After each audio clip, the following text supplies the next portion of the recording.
The Sanskriti of Bharat is in one word, Namaskar. I hope you say Namaskar. Namaskar. Jai Shri Ram. Jai Shri Ram. Jai Shri Ram. Jai Shri Ram. Is Ramavat Dharma. It is if Dharma prevails, the universe prevails. If Dharma is extinguished, the universe will be extinguished. That's why I invoke the name of Rama after saying Namaskar. I am 93 years young. Yes. I am becoming more and more inquisitive, and I urge upon you that throughout your life you should be inquisitive. Now, tomorrow, that is the 26th of November every year, is Samvidhan Diwas, that is Constitution Day. On the 26th of November 1949, we adopted the Constitution which came into force in 1950, January 26, when we have become the Republic. Friends, about the Constitution, I will say a few, what it was, etc. And then I will take you through what are the essential amendments that should be there in it.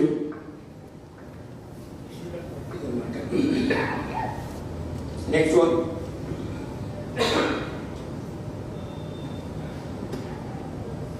From a powerless federation, a cabinet mission, Mr. Clement Attlee, the Prime Minister of the United Kingdom, in February 1946, that is 45 May 9th, Hitler surrendered, the war in Europe was over, in May elections were held, the war was still going on with Japan, but the dedication to democracy in the United Kingdom was such, war, no war, elections must be held.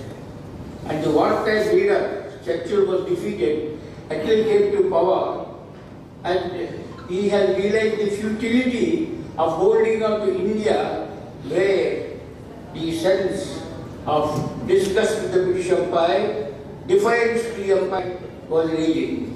So he declared that not later than 1948, 15th of August, will the UK quit India. And in order to see that it is done in an organized fashion, he said what is called a cabinet mission of 3 people, 3 ministers. It's called the cabinet mission. So now, what the cabinet mission came, consulted many leaders, and they found it was futile to keep India together, it cannot be done. From what they proposed was a 3-tier federation. Every province will have its own constitution. The Communist Party said India should be divided into 17 independent states. Mind you, Communist Party. That was their memorandum. 17 independent states. They may or may not form a federation. So the cabinet mission, every province to have its own constitution, a group of provinces to have another constitution, and all the groups together to have one more constitution called the Federal India. And the Federal India will have only, and the rest of them in the center of Bharat, the Hindu Union consisting of all other provinces. Now, when the Constituent Assembly was constituted by indirectly elected, and the electors were the members of the legislative assemblies of India, to which elections were conducted in 1945 December, 1946 January. Only 14% of the population had vote. So those MLAs elected members to the Constituent Assembly, and the Constituent Assembly was to write a constitution for the federation, and then the groups will write and then the provinces will write, all that type of thing was there. It was such a useless thing, and at that time, Jawaharlal Nehru happened to be the president of the Congress. He said, the Constituent Assembly is sovereign. It will make whatever it is. It is not bound by the cabinet mission's scheme of a federation. Can provinces get out of the group? Can groups get out of the federation? All that we will decide the Constituent Assembly. Then Muhammad Ali Jinnah said, nothing doing, I will not enter the Constituent Assembly. We want full Pakistan. I have forged a pistol. There will be no constitutional actions from now onwards. We will have direct action. That means a civil war. So this frightened the Congress, and then they agreed for the partition of India. The Constituent Assembly met on the 9th of December 1946. We were not independent then. Actually, did not send any greeting to us. The Viceroy Ravel disappeared from Delhi. He absented himself. He sat in Shimla. That means it was an unwelcome. The Constituent Assembly was boycotted by the Muslim League. So, from a powerless federation to undintegratable, powerful union with a strong central government. So, with all those characteristics, because the experience of decades of dissidence in the life of the country with so many communal rights, Muslims insisting that they are a separated nation, separate from the Hindus, they must have their own land where they are sovereign, and it will be an Islamic republic, Islamic state. So, from that one, the framers of the constitution, that is, we became independent, Constituent Assembly met when we were not independent in December 46. In 47, Diwas, when Mahatma Gandhi said, quit India, Muhammad Ali Jinnah said, split and quit. Who won? Muhammad Ali Jinnah won. India was split. Pakistan became a state on the 14th of August. So it was split, and then only the British had to quit. So the first victory that the Muslim League and the Muslims of this country had scored was split, and then the British to quit, whereas Gandhi said, quit India on the 8th, midnight of 8th night, and then all of them were put. That's a different story. Now, our people wanted never again this country should be partitioned. Never again this country should be partitioned. Therefore, we want a very powerful, unbreakable union, not a federation. Union will create the states. It is not the states which created the union. Remember, that's very, very important. It is the union which created the state. There were no states except the princely states in India again.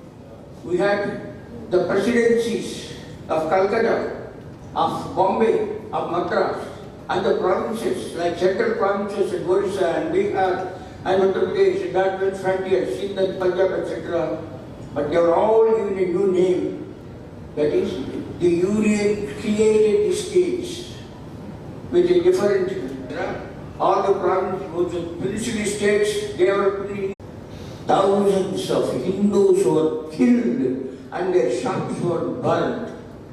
From the third day onwards, the Hindus organized, mostly Bihari people, then the Muslims had it. And then, by that time, we had what was called the interim government, etc., etc. I will not go into all those details. So, he had undintegratable, powerful union with a strong central government. A strong central government, that is what is important. For example, Article 3 It can create new states, disintegrate a state, alter its boundary. Not only that, it can change its name. The South Telangana was once united with Andhra and then separated from Andhra, not by any referendum, not by any elections, but by the Parliament of India, by the central government. So there is no federation here. It is a strong center, the Parliament under Article 365. Parliament can even change the constitution. Now, next one.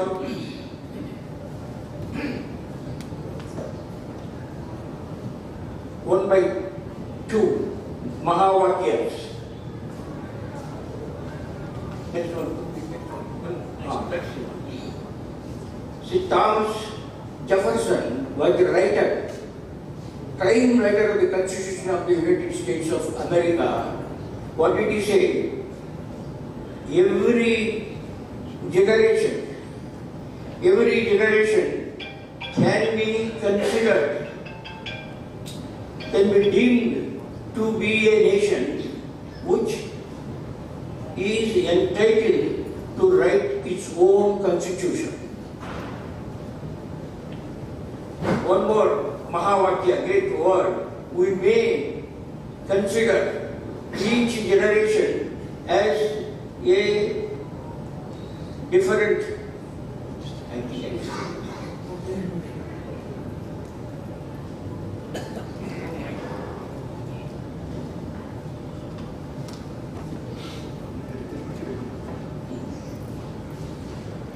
we may consider each generation as a distinct nation with a right by the will of the majority to bind themselves, but none to bind the succeeding generation more than the inhabitants of another country. That's Thomas Jefferson, Dr. B.R. Ambedkar. The workability of a constitution is not a matter of theory, it is a matter of sentiment. A constitution, like clothes, must suit as well as please. They must suit as well as please. We have a constitution which runs counter to the strong sentiments of determined section is to quote a disaster, to invite a rebellion. That means constitutions can be changed. How do we change? That is the problem. Next one. Next one.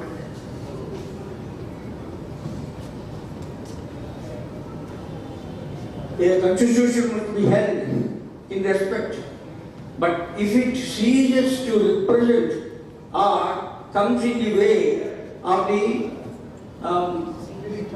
spirit of the age or the powerful urges of the people, then difficulties and Rajendra Prasad is most important. Dr. Rajendra Prasad and Dr. Ambedkar in 1949, November 26, they made wonderful speeches which can be written in letters of gold to be recited by everybody.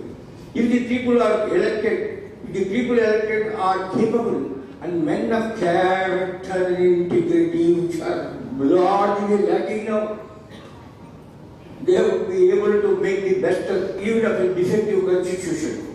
So I won't read the entire one, you can just look at that one. Next one. Next one. Our constitution's distinctions. World's lengthiest constitution with 395 articles. There is no constitution as long as this anywhere in the world. The most frequently amended constitution. Because if a change is growing, the world goes loan fiction. The more 250 articles are from the Government of India Act 1935. Out of the 395, the Government of India Act 1935 was of a federation. 7,600 amendments were proposed. 2,473 were actually moved and debated. You can imagine that one. It is not one man who made the constitution. Go on saying, Ambedkar only wrote, etc., Ambedkar liquidated that, will come to that one. 28 committees and many subcommittees. Dr. Ambedkar was not elected to the Constituent Assembly from any province in India.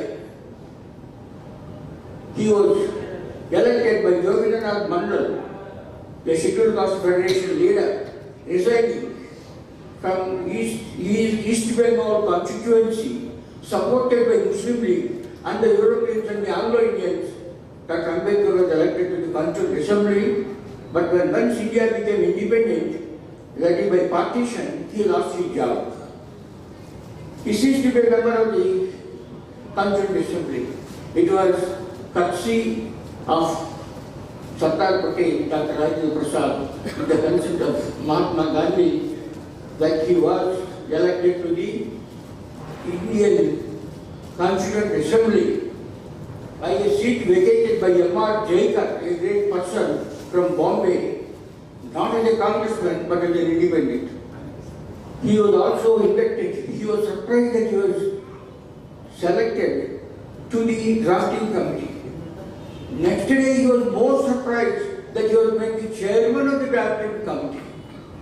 Earlier, Dr. Ambedkar, he said, I entered this constitution with no more ambition than to safeguard the interests of the Scheduled Caste Federation. But after he became the chairman of the drafting committee, total change came. He became an Indian statesman. I am to write a constitution for Bharat, not for Scheduled Caste alone. That's why great change has come. That's why.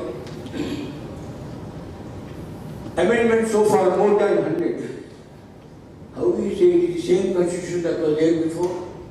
The first one in 1950 was itself, and that was Indira Sani Madras State. The constitution was amended so that the reservation can be more than 50% because by that time the Tamil Nadu Madras had already about 65% reservations. Next one. Ambedkar's constitution go on saying and we put so many statues and in Hyderabad and everywhere, so many things. People always keep on saying to me, oh, you are the maker of the constitution. My answer is, I will hack. What's the name? Stenographer. Hack means that. These are his words. I will hack. What was asked to do, I did much against my will.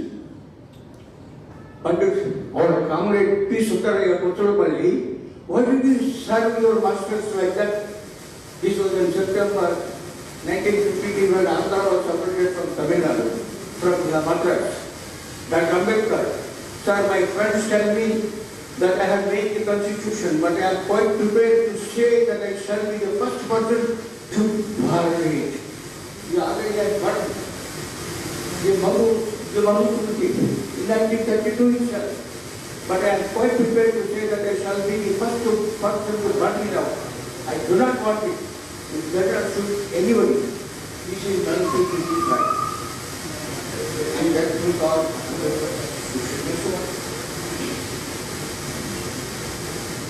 notorious amendment in 1991.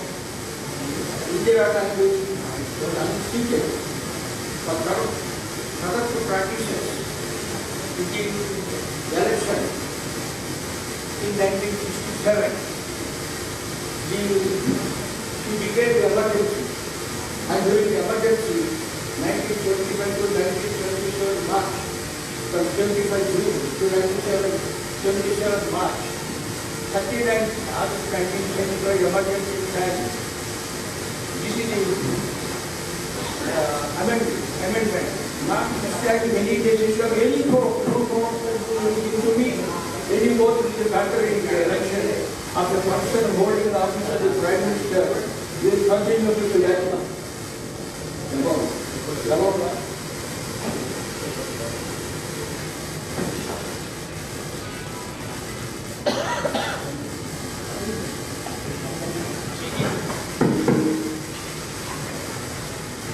Great democracy. Indo-Italian family, passed by the Lok Sabha on 7875, passed by the Rajya Sabha on the 8th, that is next day, passed by more than half the states. Such an amendment has to be passed by more than half the states. Next day, assigned by the President on the 10th, vetted at the 11th. So on that day, Monday, something like that is a meeting. So that if that rapidity that was done, this was undone, not by 42nd, it is by 45th, no, but it was undone by the, not by 42nd, by 45th, after the emergency war. 44th. Next one. Essential amendments. That is past history. We want these amendments. Our constitution is worked against Hindus and Bharat by all political parties, save to some extent by the BJP, to some extent by the BJP because of its limited, so many limitations, and Bharat Thackeray's times Shiv Sena. Villainous words, poisonous words, like secularism and socialism were smuggled. They were not in the preamble of our constitution, which was adopted in 1949, November 26. The preamble of the constitution during the emergency. Article 30, religious minorities, also linguistic minorities, can establish any type of, any number of educational institutions outside the rules of the government of India. They are above the government. But the right is denied to Hindus. Hindus cannot do that one. Article 25, right to profess, practice and propagate. No other country in the world gives the right to propagate. No other country gives the right to propagate. Loknath Mishra, the next one. Loknath Mishra, speaking on the Constitution, in the Constitutional Assembly, it is a Hindu, a chapter for Hindu enslavement, a disgraceful article in the blackest part of the Constitution. Professor K. Shah denounced this article as permissive of aggression on Hinduism by Abrahamic religions, that is Christianity and Islam. Christian missionaries are aggressively also funded, etc., fraudulently converting. A new article declaring interstate river, this article which we have to have. Interstate rivers, Tamil Nadu and Kerala are quarreling, Tamil Nadu and Mysore are quarreling, and Andhra and Maharashtra are quarreling, so on. What God has given, if you can't share, what else can we share? Next one. Article 26, freedom to manage religious affairs.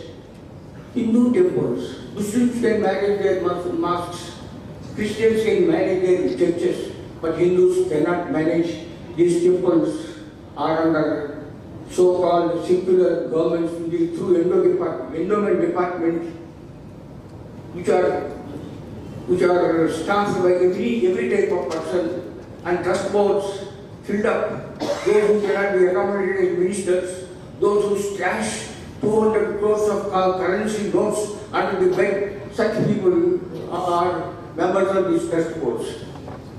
Now, Article 27, freedom as to payment of taxes to promote any particular religion is prohibited, but that is circumvented by creating welfare departments, welfare corporations, minority Muslim, minority finance corporation, minority welfare department, and the budget, from the budget the money goes there, and from there it is used to construct mosques, churches, high houses, etc.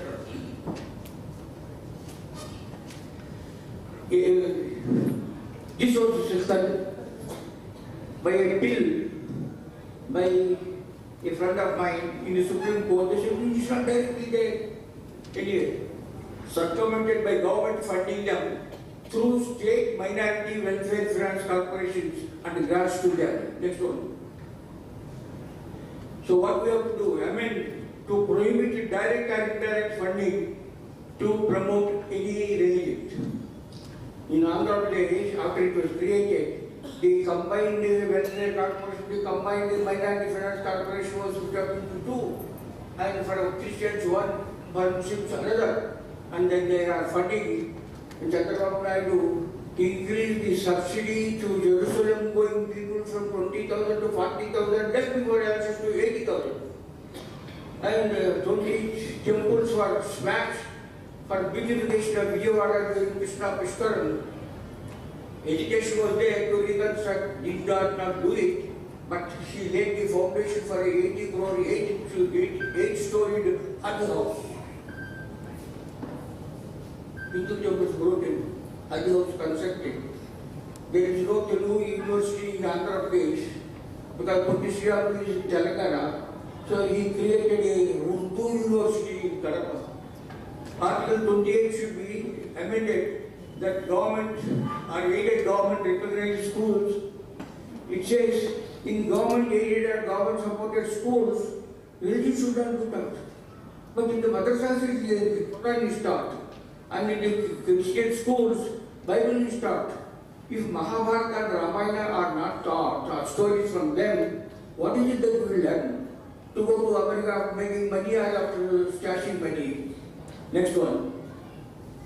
Some important decisions of the Supreme Court, very good, Collaquim versus Punjab. There is what is called a basic structure of the constitution. What is basic? It is a Pragna Bharati versus Kerala. Middle one is that something is wrong written 1980. All this is about basic structure of the constitution. What is basic? So in one judgment, out of 13 judges, 11 judges gave the 11 definitions of what is the basic structure of the constitution. Different judges at different times have read many things into the basic structure that has become Brahma Padartham. Does anybody know what is Brahma Padartham? No. Next one. Now note the points in the constitution: separate electorates and weighted representation for Muslims in the state assemblies and in the central parliament. That was done away with by Begum Aiza Rasool, who was a Muslim League leader in Uttar Pradesh. She was prompted and instructed by K.M. Munshi and Sardar Patel to speak boldly. She got up in the minority subcommittee, went and said, "Denounce! It has gone to Pakistan, now they don't want." That's how they joined the separate electorate and weighted reservation of seats was done away with. Jawaharlal Nehuru's contribution in the war propagate. The missionaries from all over the world descended into India.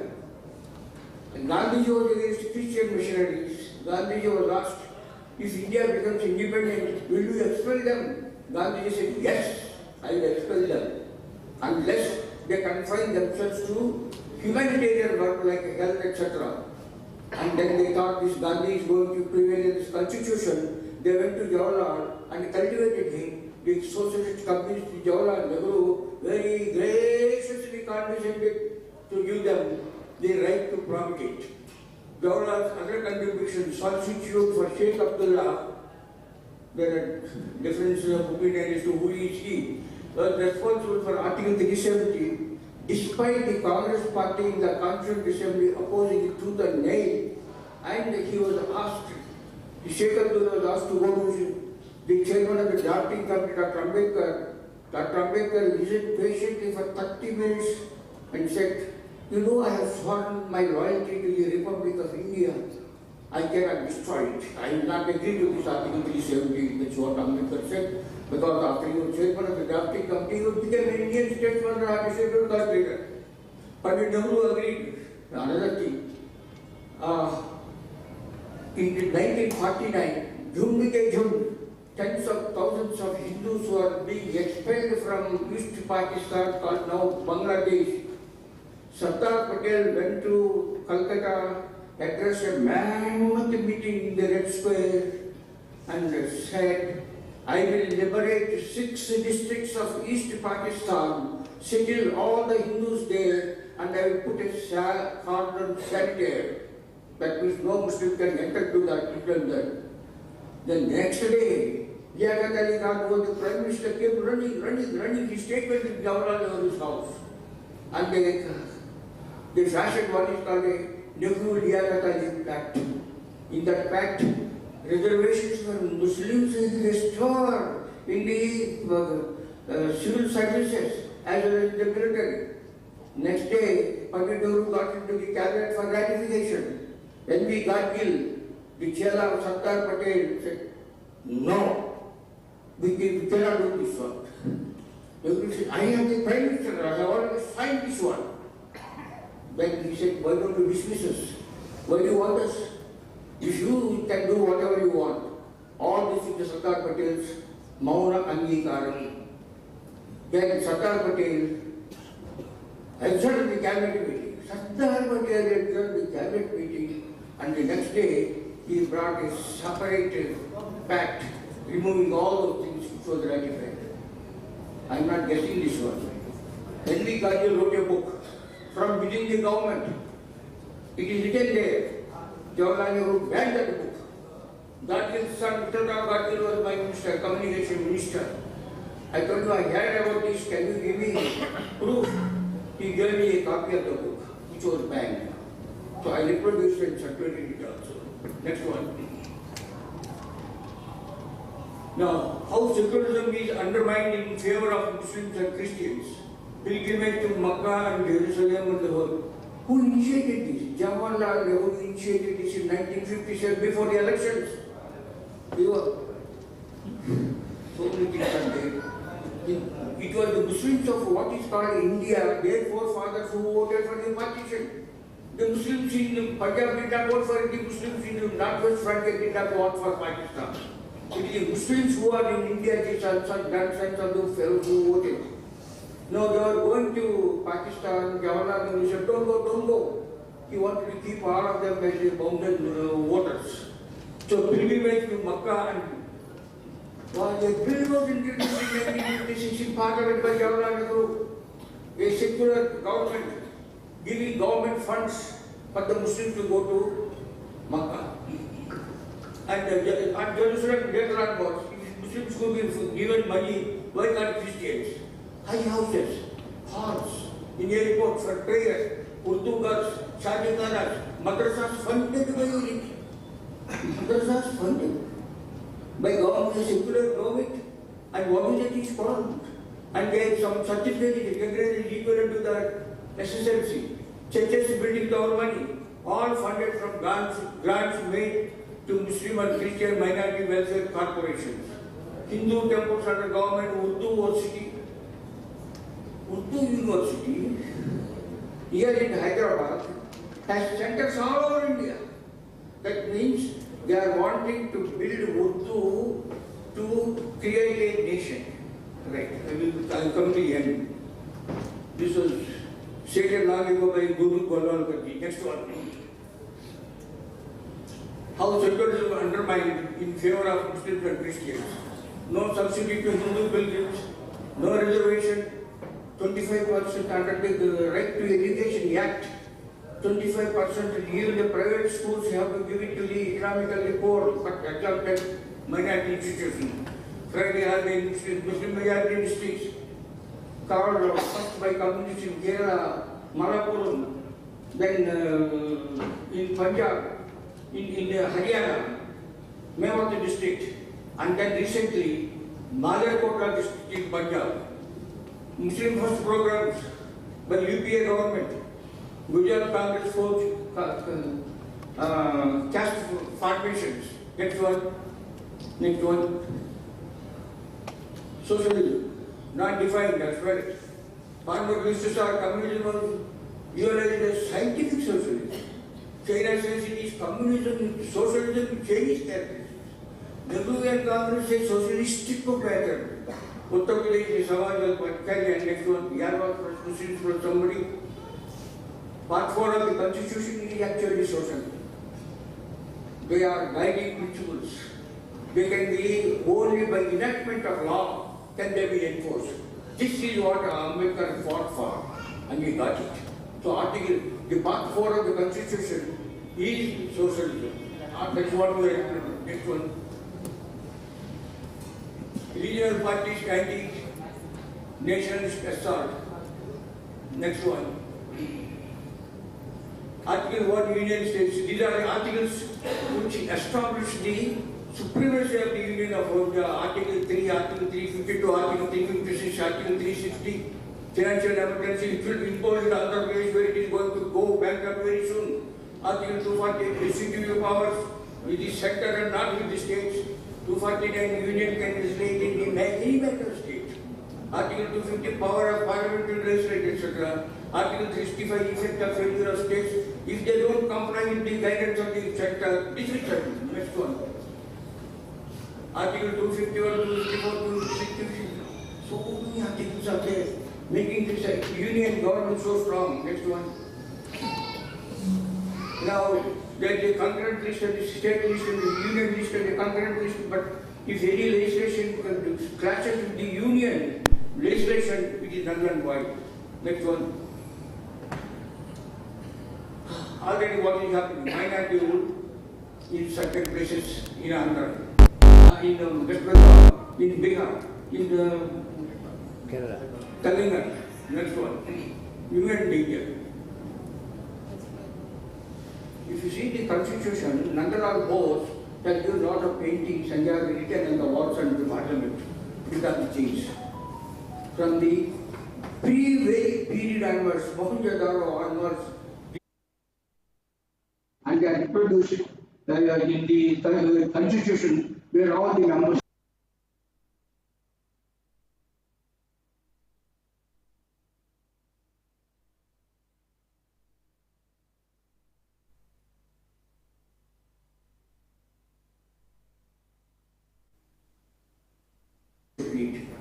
Dhanyawad, I have taken a lot of time, but I thought you should have an idea of what is this constitution.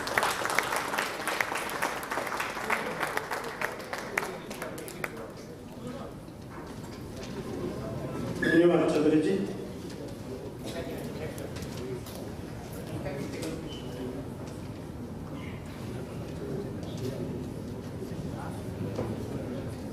What keeps me alive is Dharma and Bharati.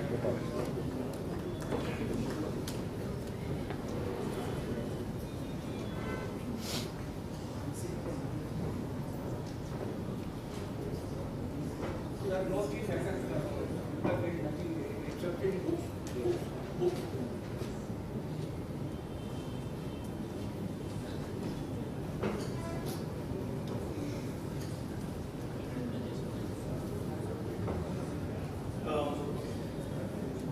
Now we have B. Narasimha Sharma Garu, both Telangana and Andhra Pradesh states.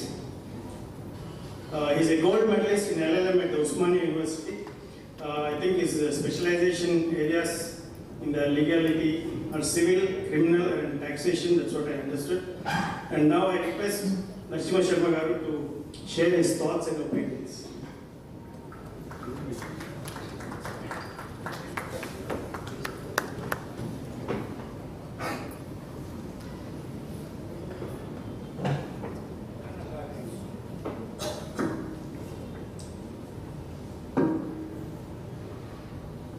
నమస్కారం అందరికీ. నమస్కారం. ఈ నమస్కారాన్ని మన సంస్కృతిలో I just start to sentence in Telugu. నమస్సదసే నమస్సదసస్పతయే నమస్సఖీనాం.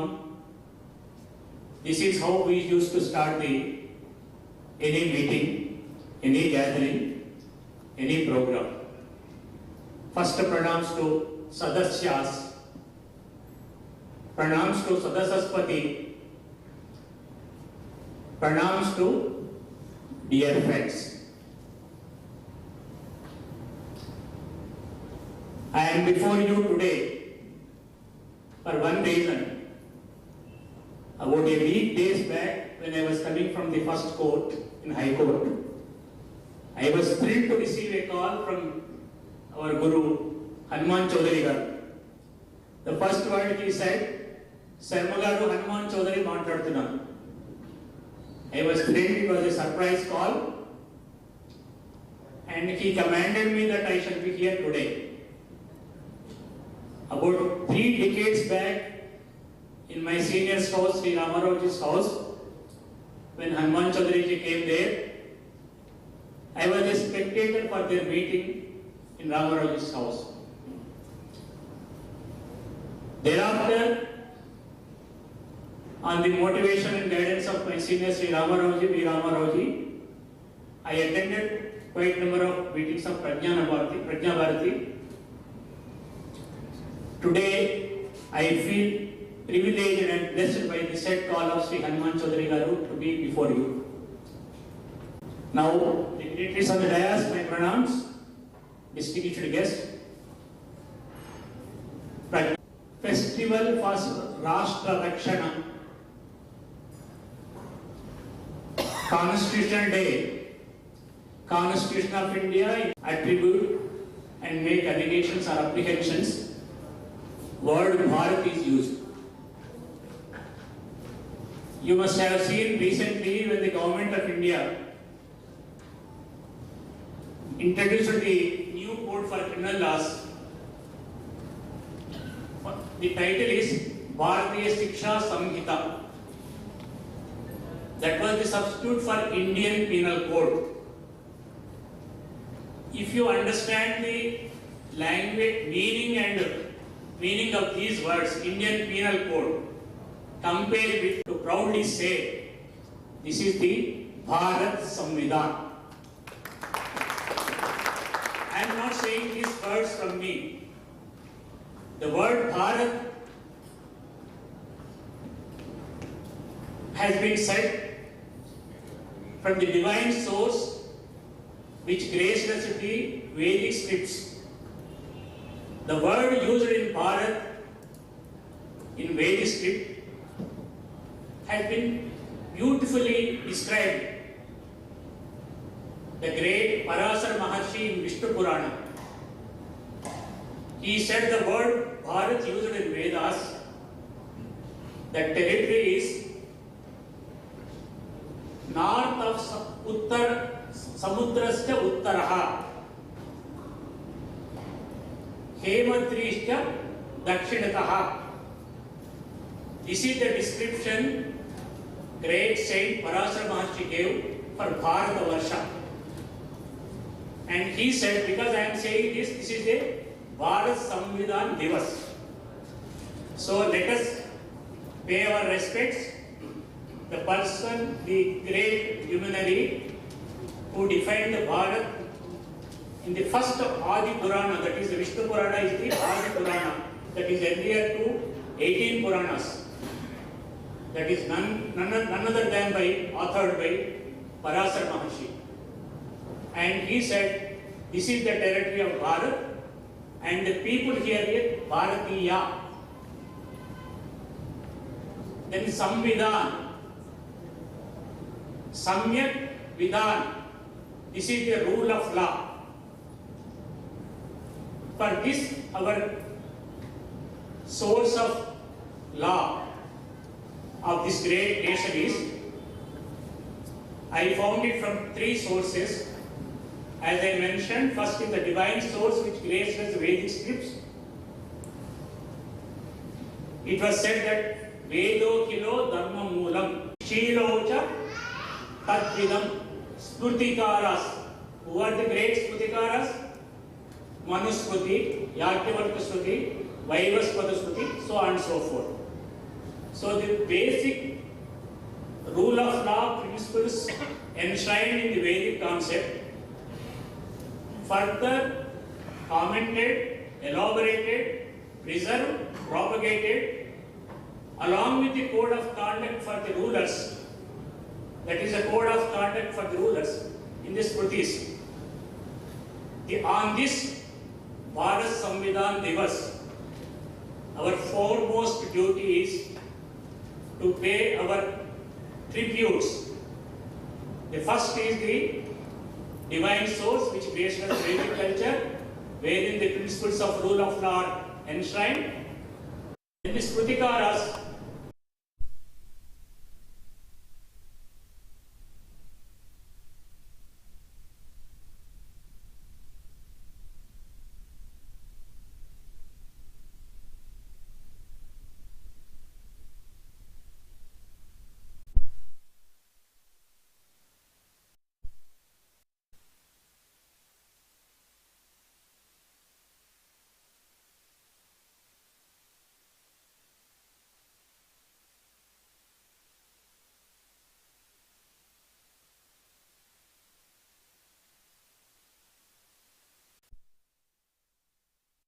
and gratitude and tributes to the great scholars of Smritikaras, particularly the first person is Vedavyasa in Mahabharata, Shanti Parva, during the conversation of Bhishma with Yudhishthira.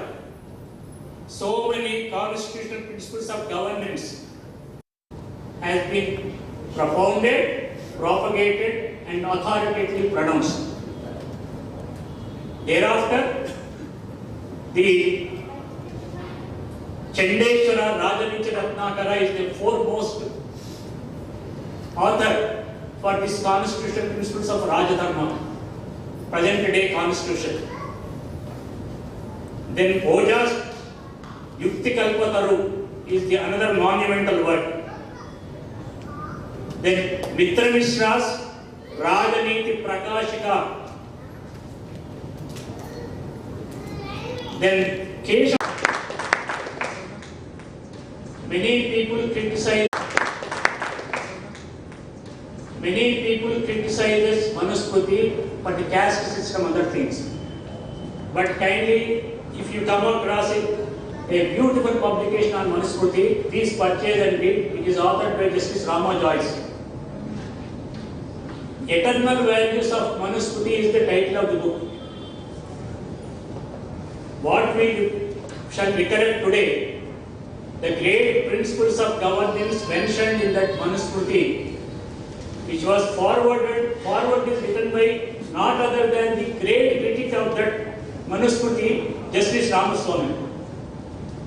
And he said that I was at a misconception, I have seen only other aberrations there, but not these eternal values of Manusmriti, which enshrine the constitutional principles, particularly in 3 chapters. And we shall pray and respect our tributes on this Samvidhan Diwas, because he is the basic author for these constitutional principles in Manusmriti. All these Vedic, Itihasic and Smritis, including Kautilya Arthashastra, they dealt with this supremacy of law. That is the Rajadharma, they said. Everywhere, present constitution, kindly this may be noted, present constitution deals with the position, powers and limitations on the administrators. Maybe doctrine of separation of powers, executive, legislative and judicial. But the great contribution of our ancient authors is, along with these powers and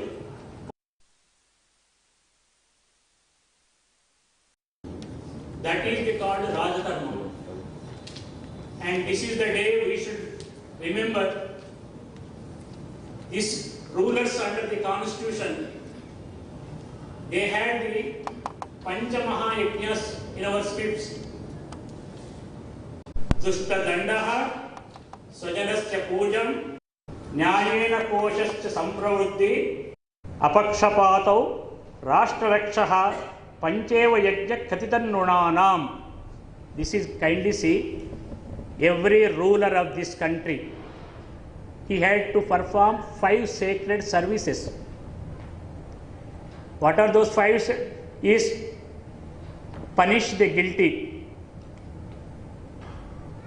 worship the Sujanasya, righteous person, and develop the treasury with righteous, just methods, impartial to all subjects and litigants, and mainly Rashtra Raksha. This is the what we shall inculcate today on, and we shall abide by this Panchamaha sacred 5 services. And we are seeing the present day oath ceremony of our rulers. In those days, the ceremony of oath was Pattabhishekam, we used to call. That was treated as a sacred samskara for the king. He used to take a oath for allegiance to this Rajadharma. he used to take oath that for his selfless service for the subjects of this country, welfare of the subjects, prajas hitam is raja hitam. These were the cardinal principles. The great, our Guru Chaudhary ji was telling what is this basic structure, Brahma Padartham. These are the Brahma Padarthams in our constitutional principles enshrined in our books. So on this Bharat Samvidhan Diwas, I felt that first we must pay our tributes to the great scholars who laid foundation for these constitutional principles. They codified uncodified rules, and they said that rule of law is for all people, that is dharma. Raja dharma is the rule for the observance and governance of rulers.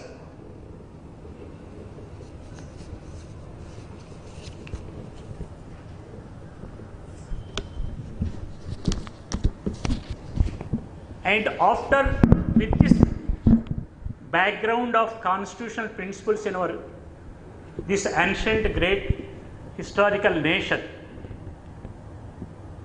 our constitutional makers for the present day adopted the constitution on this day.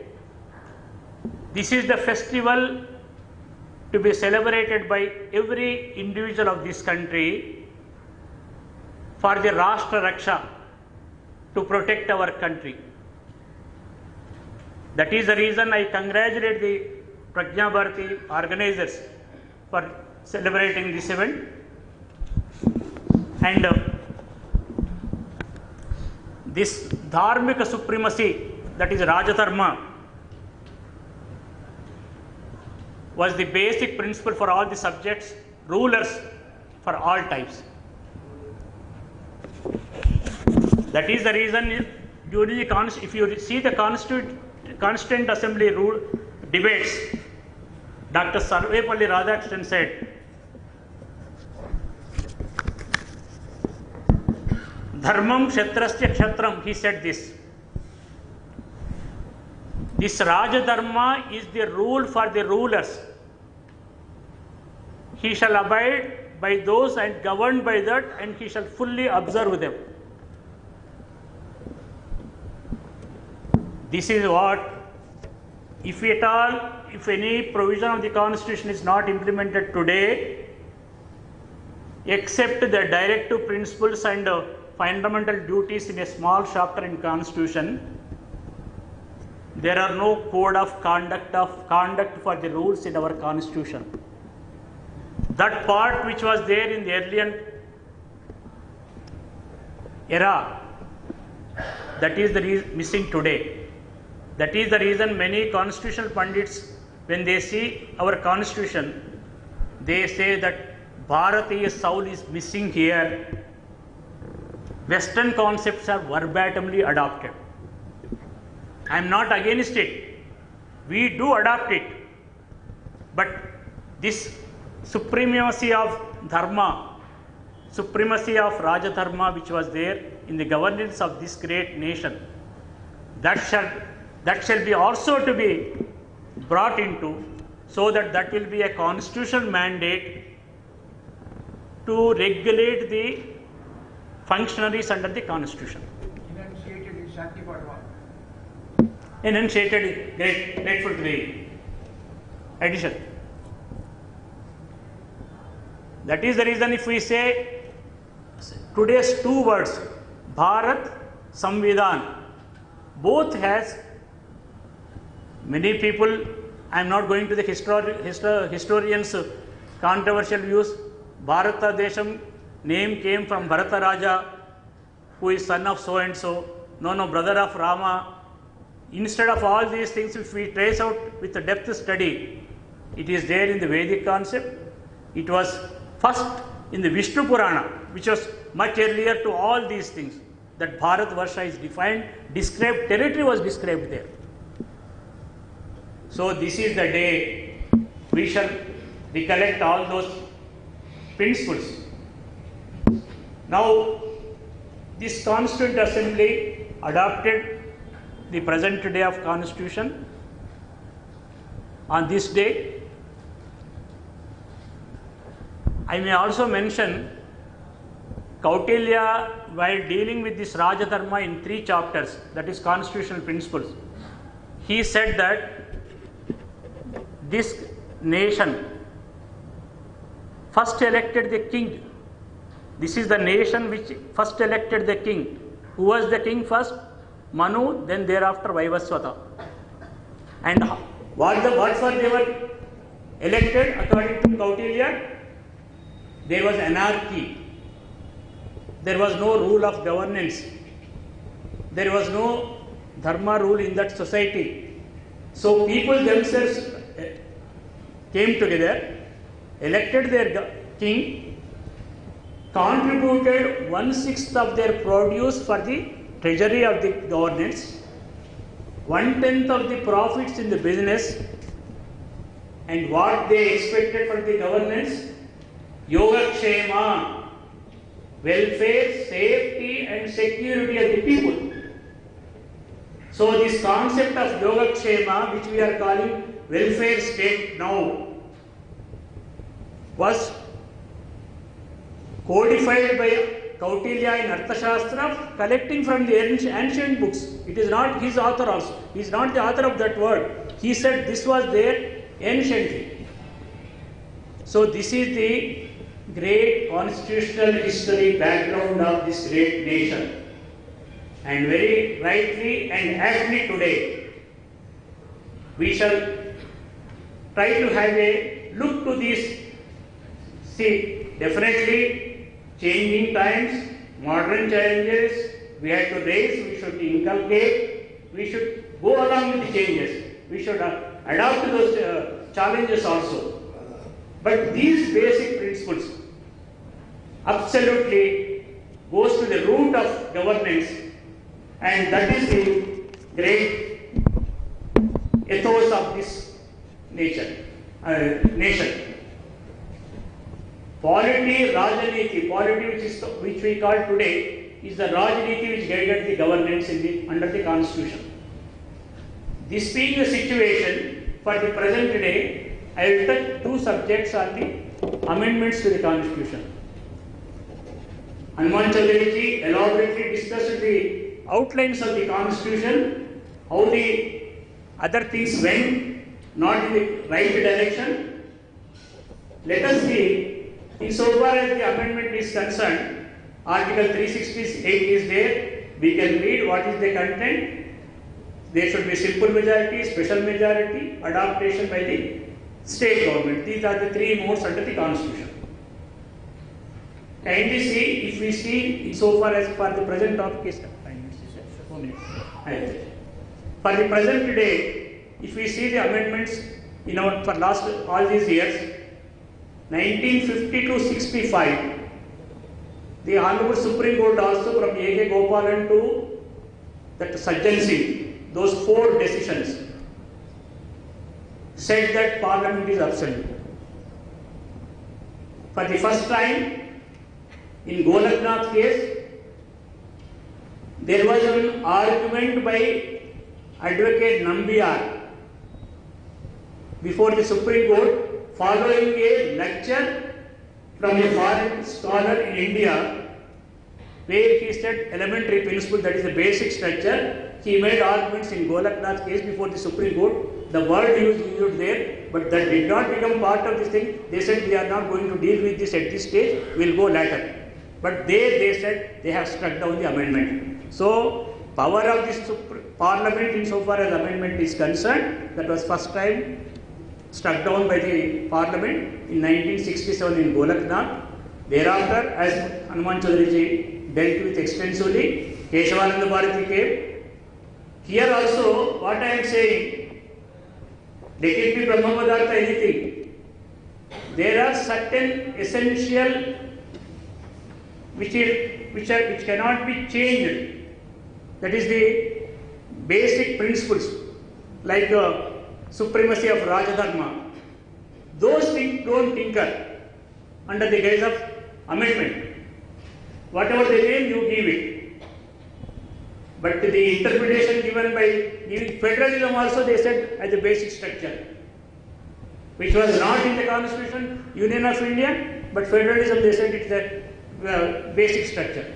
So this scenario started from Golaknath, followed by Keshavananda Bharati, then thereafter Minerva Mills. And this concept of basic structure which was started in our country in Keshavananda Bharati, after 19 years it also went to Bangladesh, 1970 it went to Pakistan, and other countries also the same word of basic structure is being used by the respective high Supreme Courts there. So let us once again commit ourselves that we shall be governed by the Raja Dharma, supremacy of Dharma, and we shall govern by the Rajaniti, polity, not by the present day politics. With these few words, I take leave. I apologize for if I exceeded my time.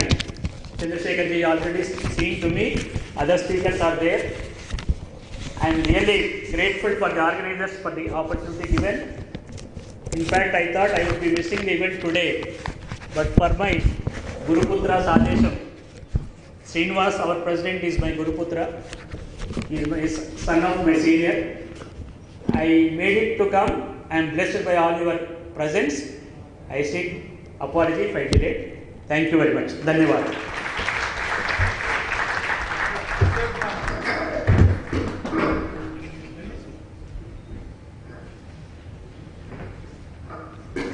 Dhanyavad, sir. Absolutely not a problem. That was wonderful listening to you, sir. Now, it is time for us to listen to Dr. Sri Krishna Devaraya Garu. Before I hand over the mic to him, one or two sentences about him briefly. Sri Krishna Devaraya Garu is currently the Vice Chancellor of Nalsar Law University, Hyderabad. He is a teacher and scholar in criminal law and access to justice. He has the distinction of working with 5 prestigious law universities in India for the last 3 decades. His major research areas are criminal law, criminal justice administration, and he has been the chairman and member of various committees constituted by the Government of India. He also received the highest award in the field of criminology for his outstanding contribution in criminal justice education by ISC, that is the Indian Society of Criminology, in 2020 at Chennai. That is briefly about him. Now, let me hand over the mic to Krishna Devaraya Garu. Over to you, sir. Just one more line. Sir, I just had one more. We are also proud to have him here. He was a main contributor even to the Bharatiya Shiksha Samvidhan, the new Indian Penal Code. He was one of the contributors. So, again. Sri T.H. Chaudhary Garu, Chairman, Pragna Bharati, Sri Diwas, President, Raghu, General Secretary, Narasimha Sharma Garu, my friend Vivek, and all friends. I'm really glad to be here to meet and interact with you on the Collaquim, Constitution of India, Need for Amendments. I would like to share 5 ideas on this theme. Firstly, making of the Constitution. Secondly, supremacy of the Constitution. Thirdly, the evolution of basic structure doctrine in Keshavananda Bharati, a historic judgment by 13 judges of the Constitutional Bench. We are also celebrating 50 years of Keshavananda Bharati, 24th April 1973. I don't think ever in the Indian constitutional history the Supreme Court will sit with so many judges. More than 7-8 months, hundreds of pages and several other. And the historic, I'll focus more on Keshavananda Bharati, post Keshavananda Bharati, and particularly Justice H.R. Khanna's decision in Keshavananda Bharati, which tilted the majority, 7-6, and how this Justice Khanna continued even in the emergency in the ADM Jabalpur case, which we call as a habeas corpus case, and how it continued later on. I think I'll just focus on these 5 issues. Thirdly, I said this Keshavananda Bharati briefly. Fourthly, Justice Khanna's dissenting opinion in ADM Jabalpur, and one of the justice, I think Patel, in his recent article said 5 burials of ADM Jabalpur I wanted to highlight. Lastly, post-emergency judicial activism. I think I would like to call as now we are using transformative constitutionalism. That is what I call as a constitutionalism inspired by basic structure theory. There are 6 cases, but I will not go into. These are the 5 issues I thought I'll just briefly share with you. The Constitution of India reflects the values and aspirations of the citizens who experienced oppression from colonial rule for over 200 years, and at least 1600 onwards we have seen the British colonialism in India. It has an immense historical and legal significance and lays down the road for modernity and social reform. Our Constitution has been culmination of the salient features of the constitutions across the world tailored to suit the needs of the newly independent India. The first issue is making of the constitution. Already Chaudhary Garu and Sharma Garu already has dealt about this. I'll briefly mention. The Indian constitution, we all know, came into effect on January 26, 1950, after India received independence from Britishers on August 15, 1947.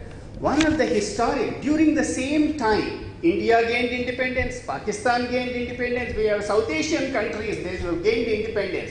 But the amount of interest we created in creating our own constitution is something unparalleled. Even Pakistan could not continue the same time that they started with, but India was able to start 1946 and continue, and on 26 November 1949 we have enacted and adopted, and this is the day we celebrate as a law day, but ultimately it commenced from the 26th January 1950. Many constitutional jurists have said constitutional endurance. That's the best part of the Indian Constitution today when we celebrate. There is something in the continuity, something which endures the values in the Constitution. The constitutional endurance is guaranteed by the value of the specific nature of the constitution making process. Chaudhary Garu has dealt elaborate.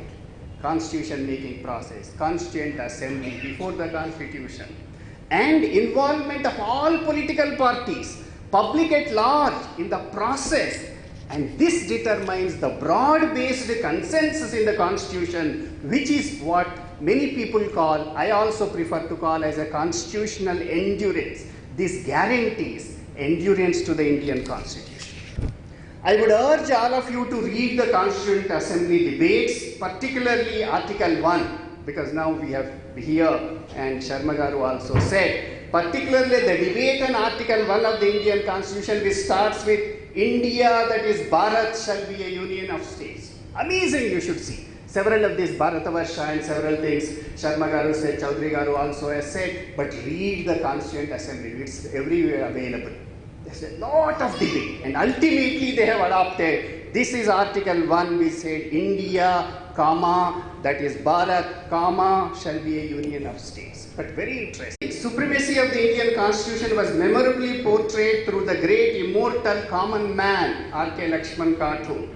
Great immortal common man cartoons of late R.K. Lakshman in Times of India for over 66 years till his death, except his silence during emergency.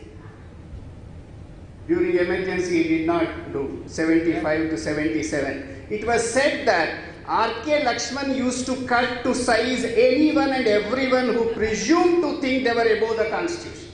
That is what supremacy of the Constitution. Constitution is a political document and a legal document. There are 4 pillars to the Constitution. First pillar is democracy, second pillar is rule of law, third is judicial review, and the fourth is independent, impartial and accessible judiciary. Constitution is supreme because it's located in the capital city of India, New Delhi. It's because of the judicial power.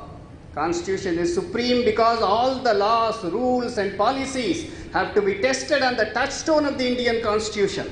The laws which are against the mandate of the Constitution are declared ultra-vires. Article 13 Clause 1 and Article 13 Clause 2 of the Constitution states that all laws inconsistent with or in derogation of the fundamental rights are void except constitutional amendments made under Article 368.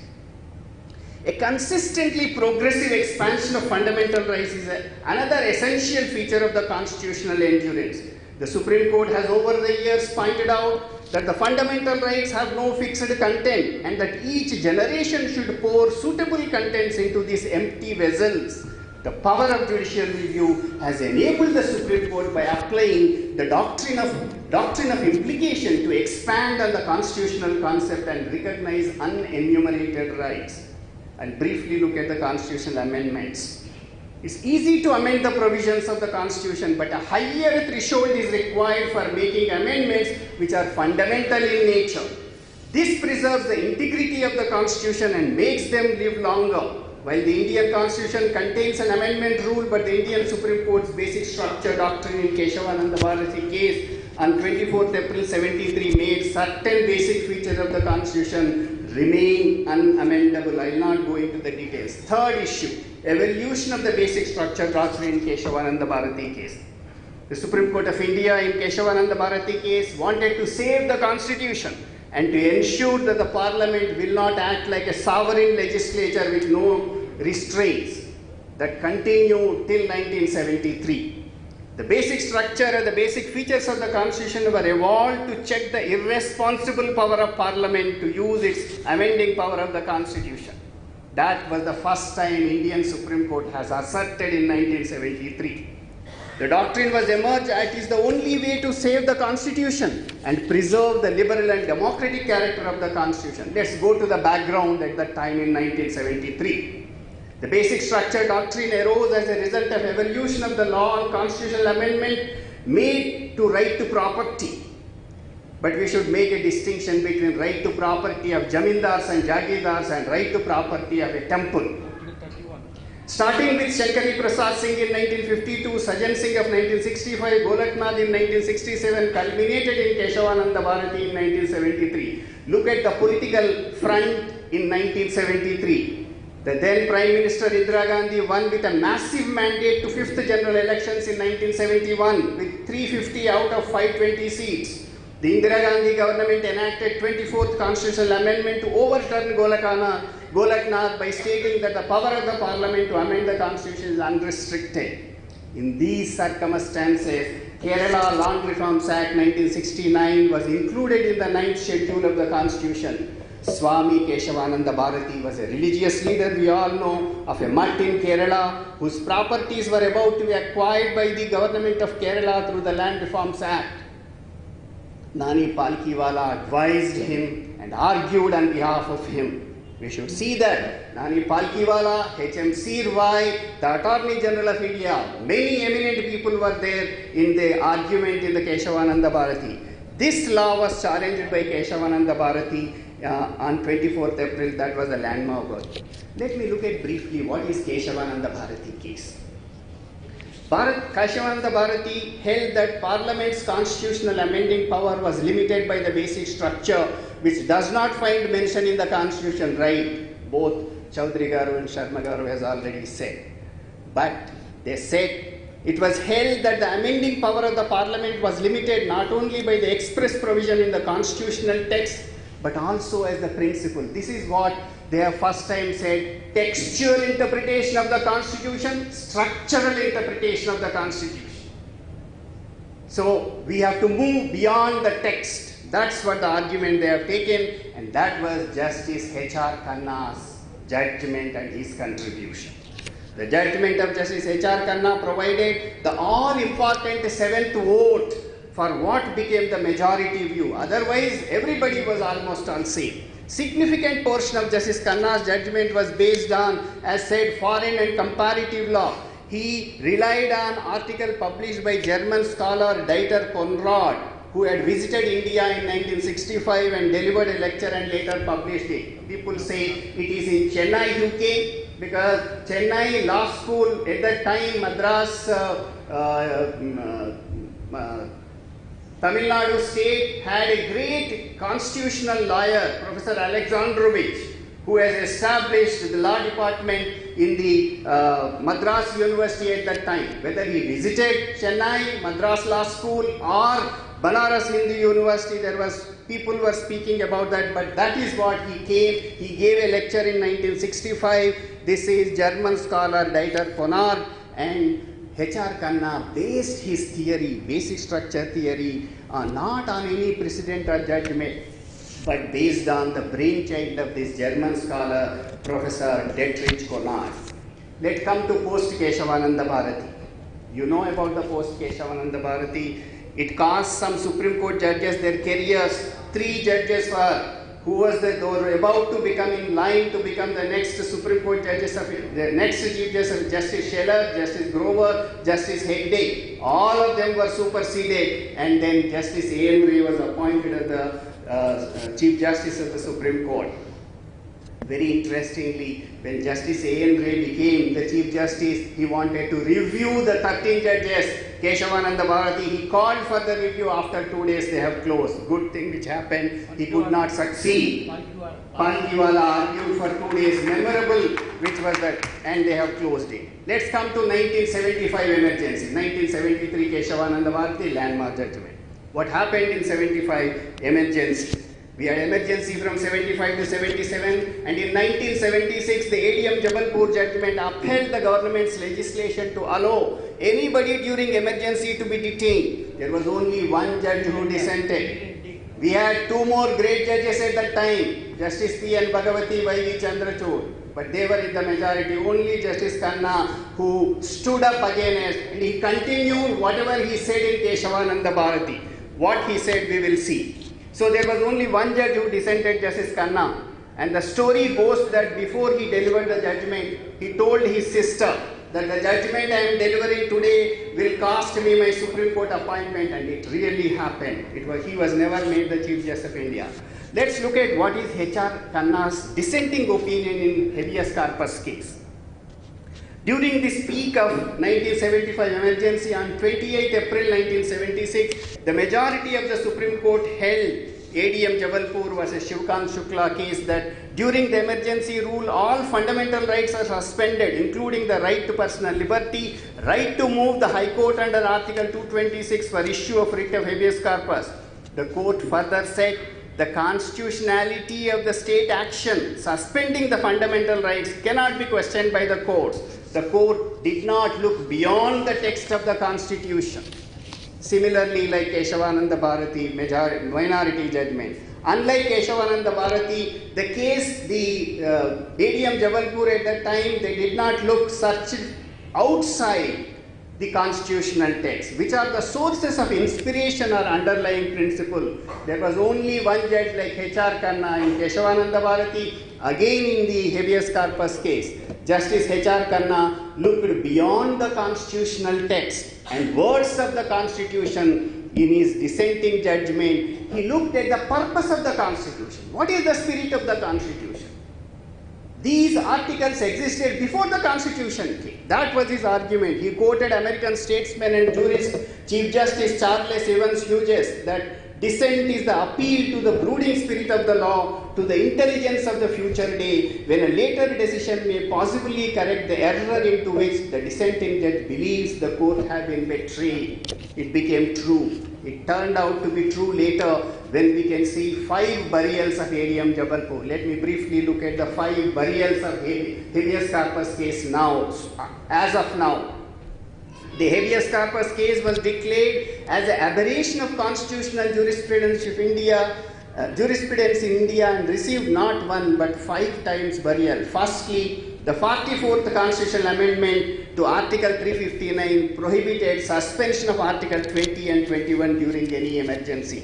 Second burial, in 2007 the Supreme Court said this amendment impliedly overruled habeas corpus case. Thirdly, Justice Venkatachalaya, another great eminent judge of the Supreme Court, former Chief Justice of India, Justice Venkatachalaya, while delivering Justice Khanna Memorial Lecture in 2009, said that the majority judgment belonged to the dustbin of judicial history. Fourthly, two-judge bench of the Supreme Court on 19th November 2010 decision said habeas corpus case was wrongly decided and majority decision violated fundamental rights of large number of people in the country. Lastly, we know the Puttaswamy case, 9-judge bench in Puttaswamy case on 24th August 2017 expressly and finally overruled the ADM Jabalpur case. So the habeas corpus decision was attributed to the fear psychosis created during the emergency.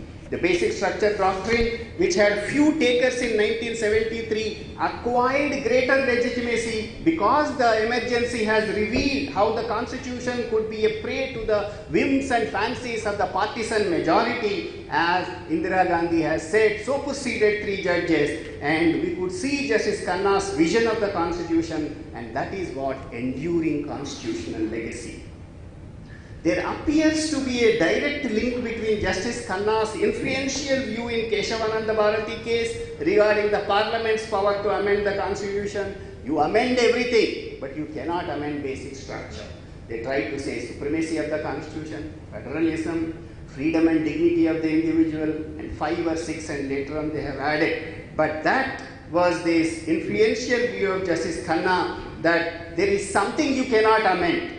And this you could see in his dissent in the habeas corpus case. Justice Khanna's progressive and creative constitutional interpretation in Keshavananda Bharati continued to reflect his dissenting opinion in ADM Jabalpur. Let me conclude by saying that the basic structure doctrine inspired the post-emergency constitutionalism we call as a judicial activism, public interest litigation, and several other. But I would say that in Keshavananda Bharati, Supreme Court held that the Parliament can amend everything, but there is one thing that you cannot touch, and the one thing is basic structure of the Constitution. It is said that Supreme Court have the power to review any law or any amendment and strike down any such amendment which affects our basic Constitution, that the core of the Constitution, they said basic features of the Constitution. Over the years, the basic structure doctrine has allowed Indian judges to adopt innovative strategies of initiating public interest litigation. I know we may have some disagreements in public interest litigation, it may be misused or abused, but that was the time, which was the first time Supreme Court really has provided an access to the people. So that is basic structure doctrine that has evolved and that has initiated the public interest litigation, creating a continuing mandamus to keep the case alive, sometimes for decades, ensuring its implementation. Post Maneka Gandhi, constitutional interpretation was symbolized with the width of liberal interpretation of the Constitution, especially the fundamental rights and the recognition of many unenumerated rights. Thank you for giving me this opportunity. Thank you so much, sir. Now we have Sri K. Vivek Reddy Garu. He is a product of NSLIU, that is National Law School of India, Bangalore. After spending half a decade in United States of America, he has come back to India. Since then, he has been practicing his law here. And since then, he made a significant presence through his practice. I must mention that. And he is a designated senior advocate, or could I say he is the youngest senior advocate? Yes. And he contributes valuable insights to the industry, there is no doubt. And I must also mention that he is the son of Sri Ramakrishna Reddy Garu, first Advocate General of Telangana High Court after the separate Telangana is formed. Now, may I request Vivek Reddy Garu to share his insights.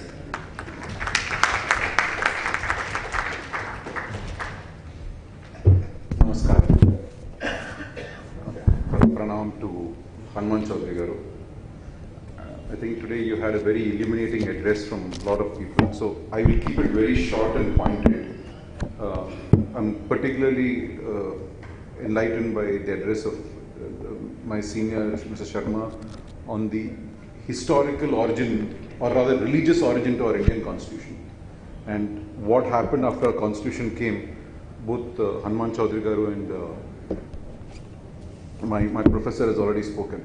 I just want to take this 10 minutes of your time. It's a very short gathering, but I remember Mr. Gurumurthy saying some important ideas in our country come from very small gatherings.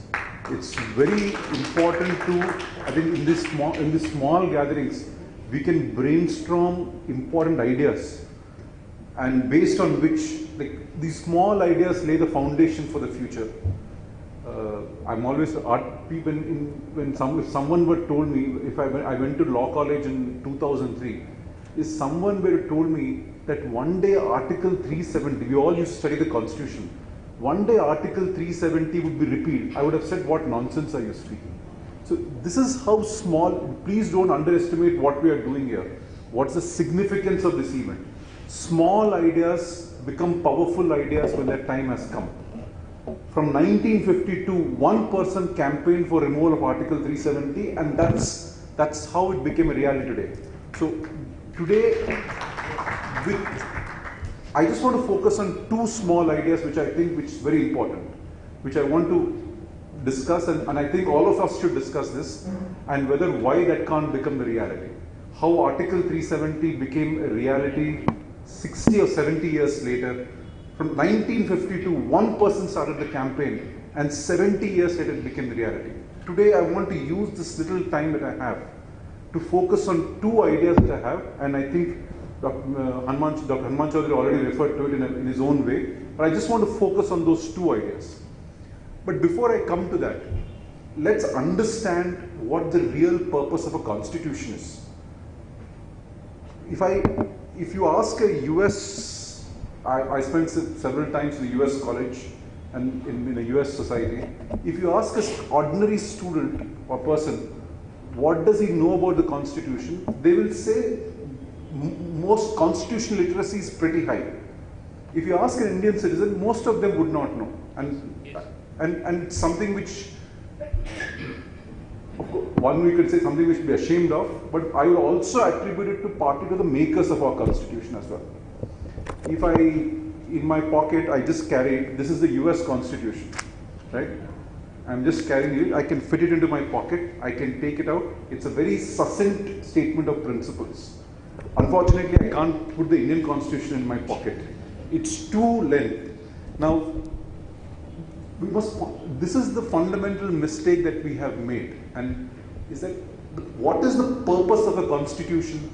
The purpose of a constitution is that there are some fundamental principles which, even if the entire parliament sits together, let's say on the rare occasion when all members are present, even if all members decide to show up on one day and they say they pass a law, someone should go and say, no, that is against a fundamental principle. So the purpose of a constitution is, there are some fundamental principles which are outside, no lawmaker, no politician can touch them. So now, when the US Constitution was written, they said, let's have few fundamental principles. The fewer, the better. There are few principles which no one can touch. And that's why you have the entire Constitution in small book. If you want to become a citizen of India, you have to tell what are the Constitution of the United States. That's not the case. In India, we went for a different approach. We said, if we want to be very strong as a country, let's have a detailed constitution. The more detailed constitution we have, the more rule of law we will have in the country. See, last 75 years, we have now realized that's a joke. Just because we have a more detailed constitution has only meant that we can tamper with it, we can treat it with mischief and do it. Length does not mean more freedom. Length does not mean more protection. So that's why if you ask even political science students, forget ordinary citizen, if you ask political science students what the Constitution is, most of them would not know. So that's the unfortunate mistake that we made. So yes, we should also be sad that several people in India, the sad reality, does not know about the Constitution. If you ask a US citizen, what does the First Amendment mean? He will tell, First Amendment means I have a right to speak, no one can cut my right of free speech. In India, First Amendment means how your free speech can be cut. So this is, unfortunately, this is the fundamental problem with how we equated length with more rule of law. That's the mistake which we have made. Maybe in future generations will rectify that mistake. That's not the point I want to talk about. So this is the reason why we have a lot of constitutional ignorance in our country. And this constitutional ignorance is not, it's become very expensive for our rights, and I want to focus on that one idea. At the same time, I don't want to undermine the achievements we have done in the last 75 years. If you look at all our South Asian neighbors, what is the greatest achievement of the Indian Constitution? The greatest achievement of the Indian Constitution is it has survived. It's not a small achievement. If you look at all our neighbors, Pakistan, Bangladesh, Sri Lanka, Professor Rao referred to it, all our South Asian neighbors, their constitution has not survived. I'm reminded of a famous joke. Someone went to a bookshop and asked for the Pakistani constitution. Please give me a copy of the Pakistani constitution. The bookseller said, we don't sell journals in our bookshop. Because that's how the durability of the constitution is. They used to get a constitution every 7 or 8 months. I think Pakistan by now had 4 constitutions, 5 constitutions. So at least one thing we should celebrate, that we may not have thrived, but we survived. This is very important, that we have survived keeping this. But there is 2 things which keep troubling me about our constitution, and Dr. Hanuman Chaudhary referred to this. As I said, the purpose of the constitution is that the government does not have some powers over you, that they can't do it.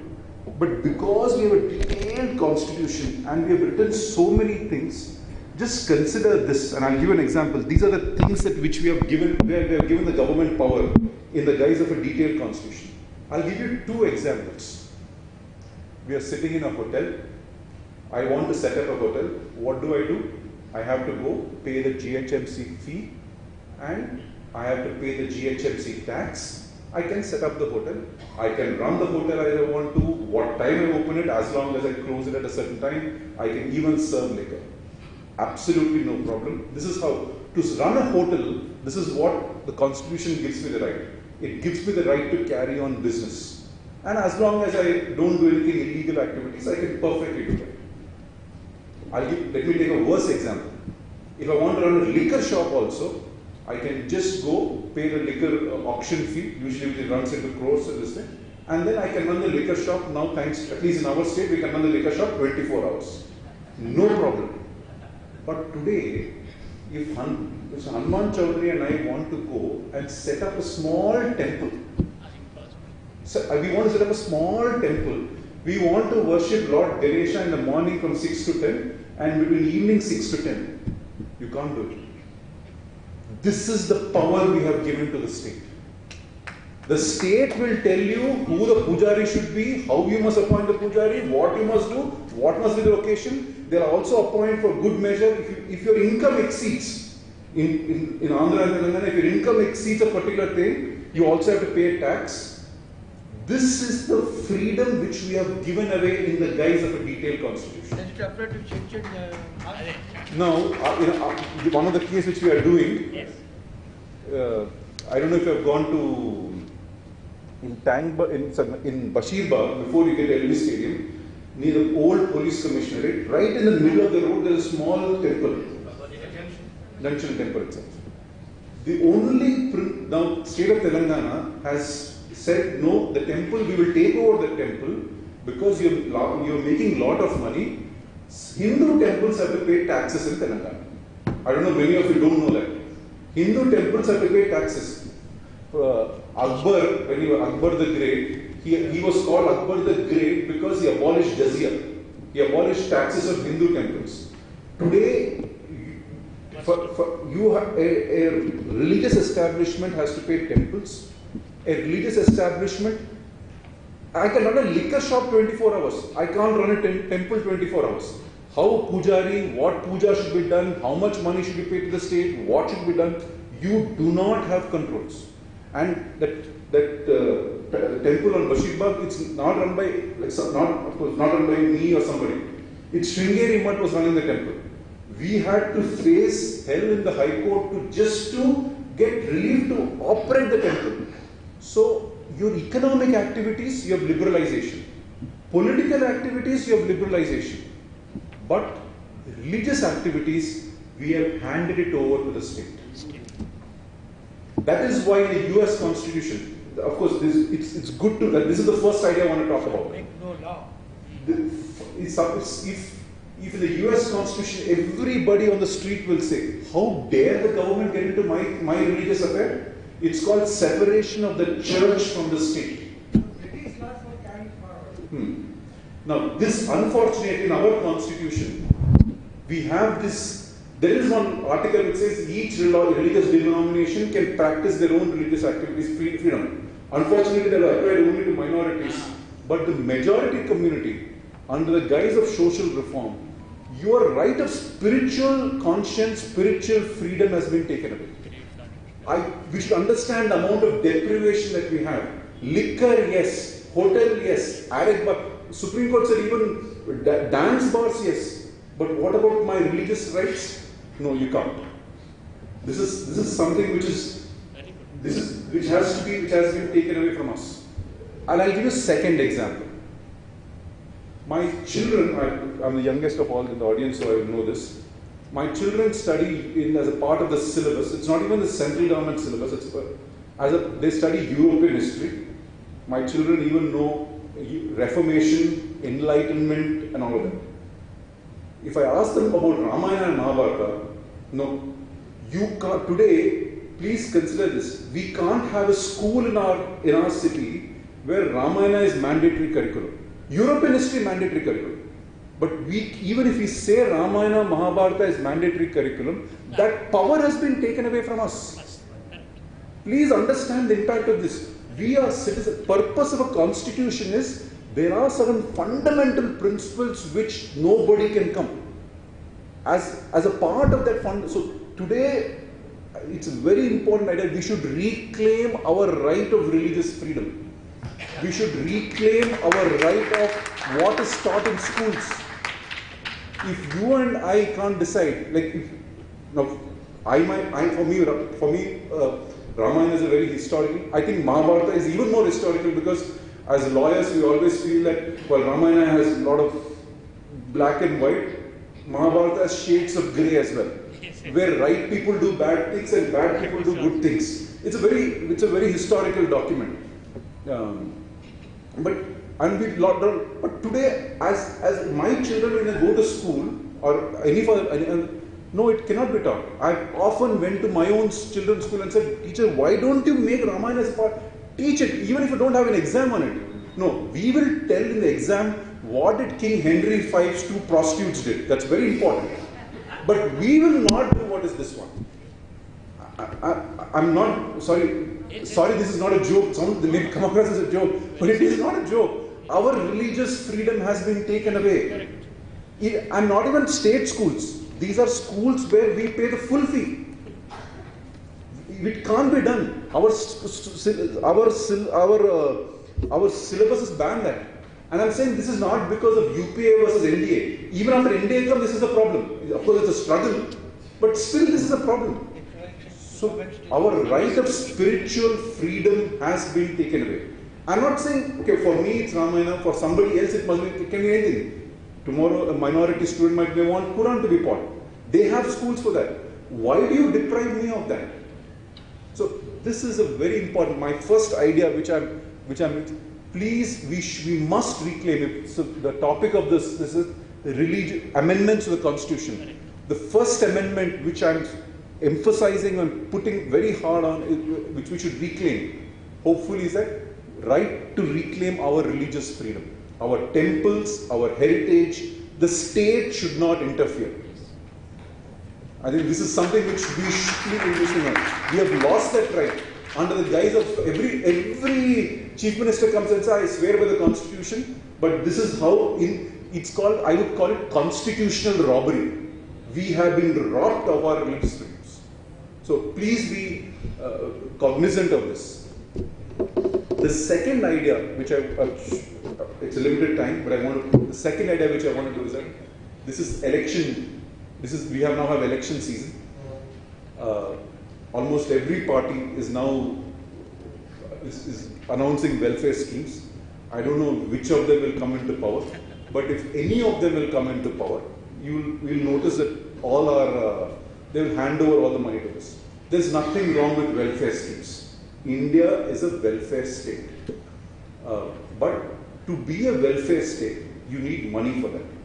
And for money, you need hard-working people to work hard and pay taxes. Now, if your taxes are being paid and are being spent on welfare schemes, I think welfare schemes are an investment into a poor person's future. I think a lot of poor children are there. They need health, education, social welfare schemes are there. But there is a limit to which you can invest in those welfare schemes. Historically, this has been told but that's a political matter. Like legislature today, we elect our representatives, they manage finance, and therefore they can decide what they want to do.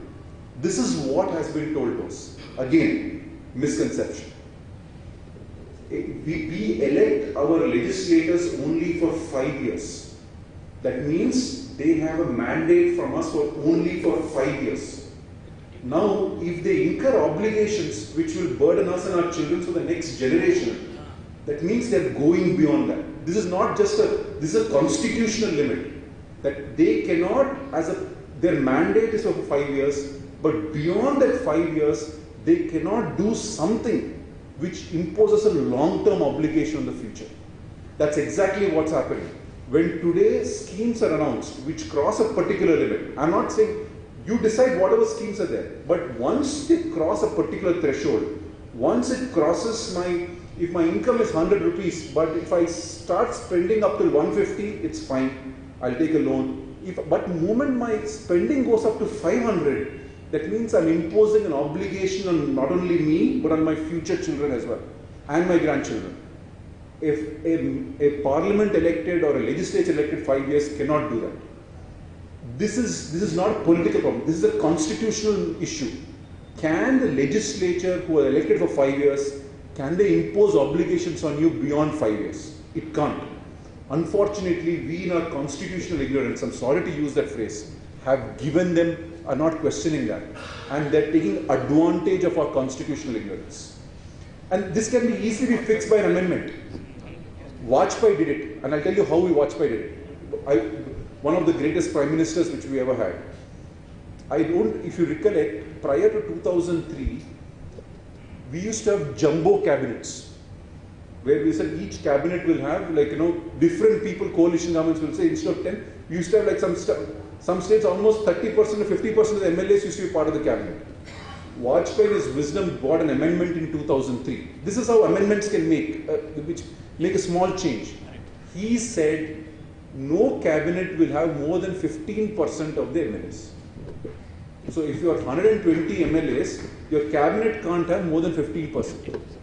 So see, an amendment was brought in. Consequently, that amendment killed the idea of jumbo cabinets. In that same spirit, I am now suggesting that we have an amendment in our constitution which says that a state legislature can't spend, let's say if your revenue is 100, you can't spend more than 50 or 60% on welfare schemes. Whatever welfare schemes, let them decide. But composition, the elected members can decide. They have the right to decide it. But there has to be a limit. A person who's drawing a salary of 100, if he goes to the bank and applies for a loan of 400, the bank will say, no, that's beyond your limit. So fix a limit, like how Vajpayee fixed a limit of 15%, 25%, 30%, or you can say whatever is the limit, but fix a limit, because more we do it, they are robbing from the citizens of their future. I thought it's a long day, but I just wanted to spend these two ideas to ensure that hopefully one day, as Victor Hugo said, nobody can stop an idea whose time has come. Article 370 idea came in 2023 thanks to the current government. Maybe in one day, in a future event in constitutional amendments, maybe we will discuss these two ideas as part of the reality. Thank you.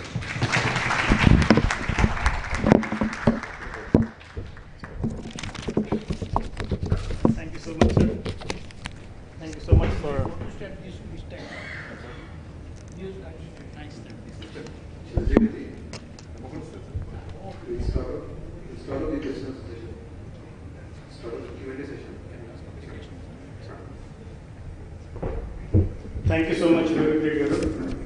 You have actually come up with very important issues, points to ponder upon, and with this initiation, we would like to have more roundtable discussions in the future, and we request you to be part of it by sparing your valuable time. Thank you, sir. Now, before starting our question-answer session, as we all know, our guest speakers, they're all busy, but still, just immediately after asking, they have consented and they are here with us and they have shared their valuable insights. We would like to say thank you by presenting, as an appreciation, token of appreciation, by presenting some books. Now I request Sharma Garu, VSS Sharma Garu, our Vice President, Pragna Bharati, and one of the founding members of the organization, of course, please present books to Narasimha Sharma Garu.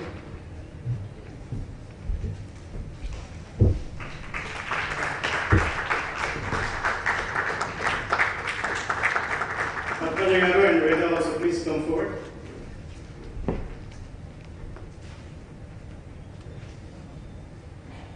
One to Krishna Devaraya. These are also our members of Pragna Bharati. To Vivek Garu.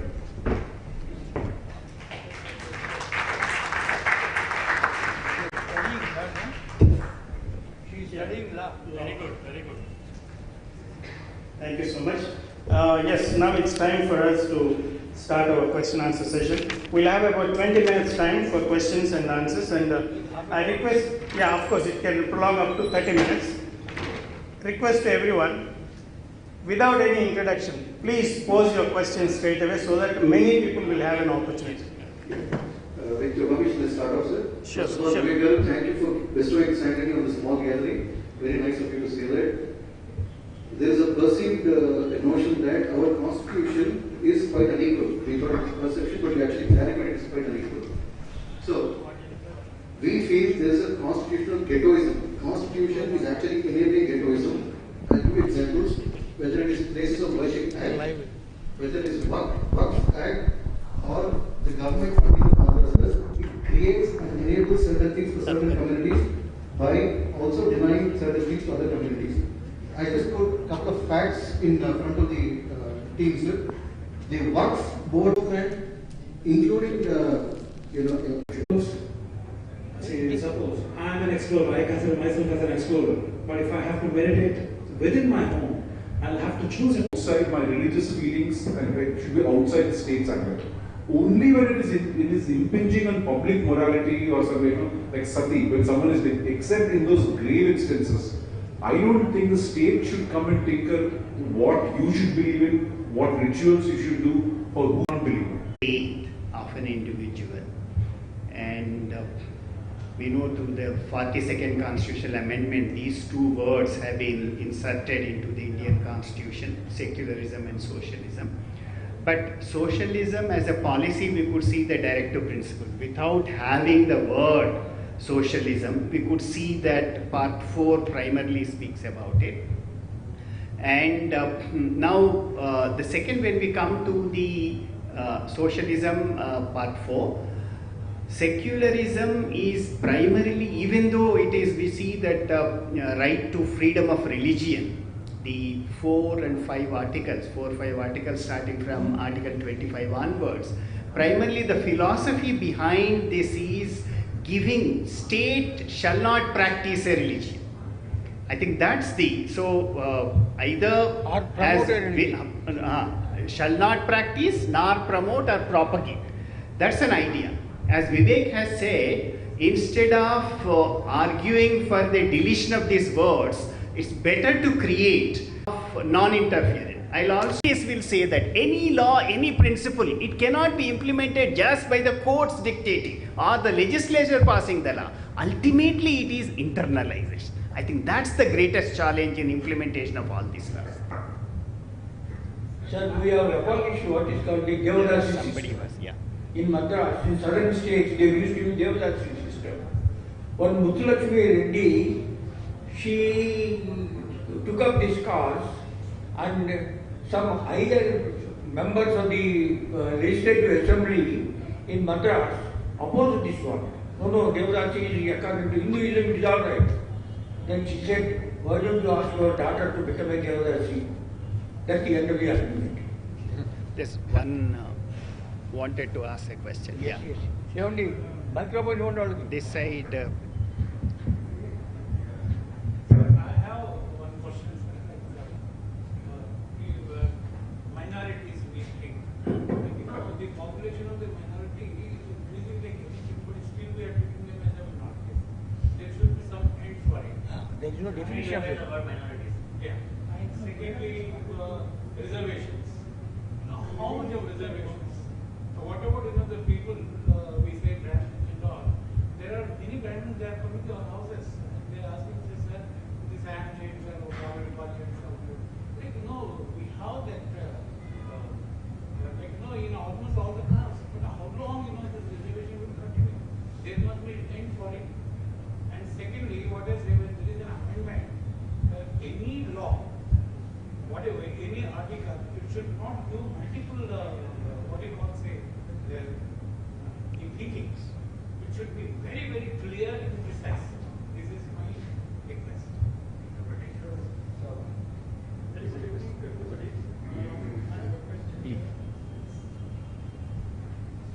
Hello. Sir, this Conversion system that exists in India, Conversion. people get converted to other religions from Hinduism and they don't change their names. And it is becoming an identity theft issue. It is becoming an impersonation issue. It is becoming a cybersecurity issue. Should the Constitution not require that people who are changing their religion should also change their names? How can the Satyanarayan or Swami become a Christian and still retain the name? And invent into the IT system using that particular identity. Can you please shed light on that? Thank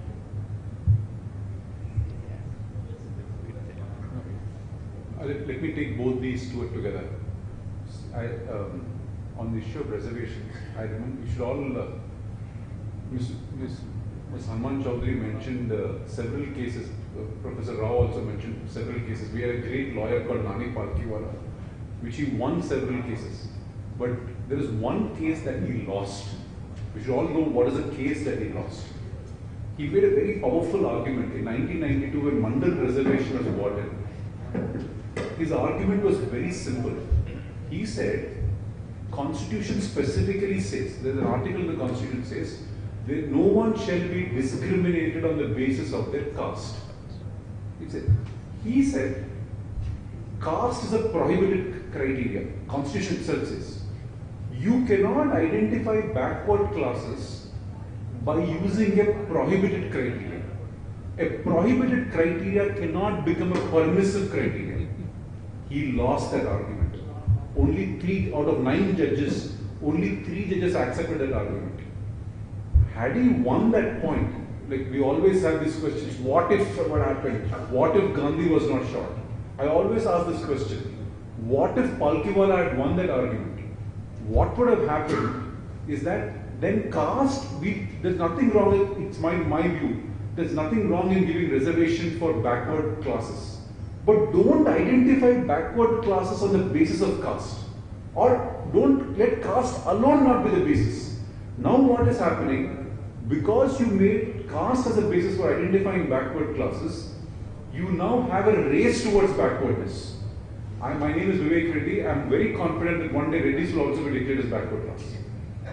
Because the race is, because you're using caste as a basis. In others, so now forward castes are trying to become backward classes. And this is a problem. That's why I would say one of the greatest ifs of the Indian constitution is this of caste. It's an open question. Or have caste as one of the criteria. Like there are several, indeed there are several deprived castes, very socially deprived castes. Use caste as one of the criteria, but not the criteria. Now, on his question, I think my answer to your question is that I don't think the constitution should, and this is the point. The more you keep in the constitution, the more it loses its value. That's an issue which should be addressed by parliament. Let's not try to constitutionalize every issue. Constitution should not be the solution to everything. The more minimal it is, the more effective it is.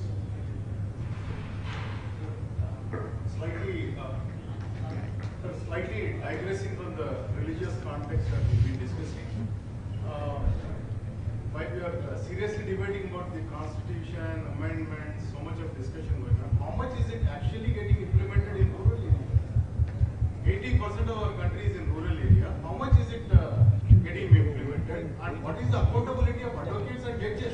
These days, as a client, you have to search for an advocate who's got some association with the judge. What is the accountability? You are saying about Bar Council.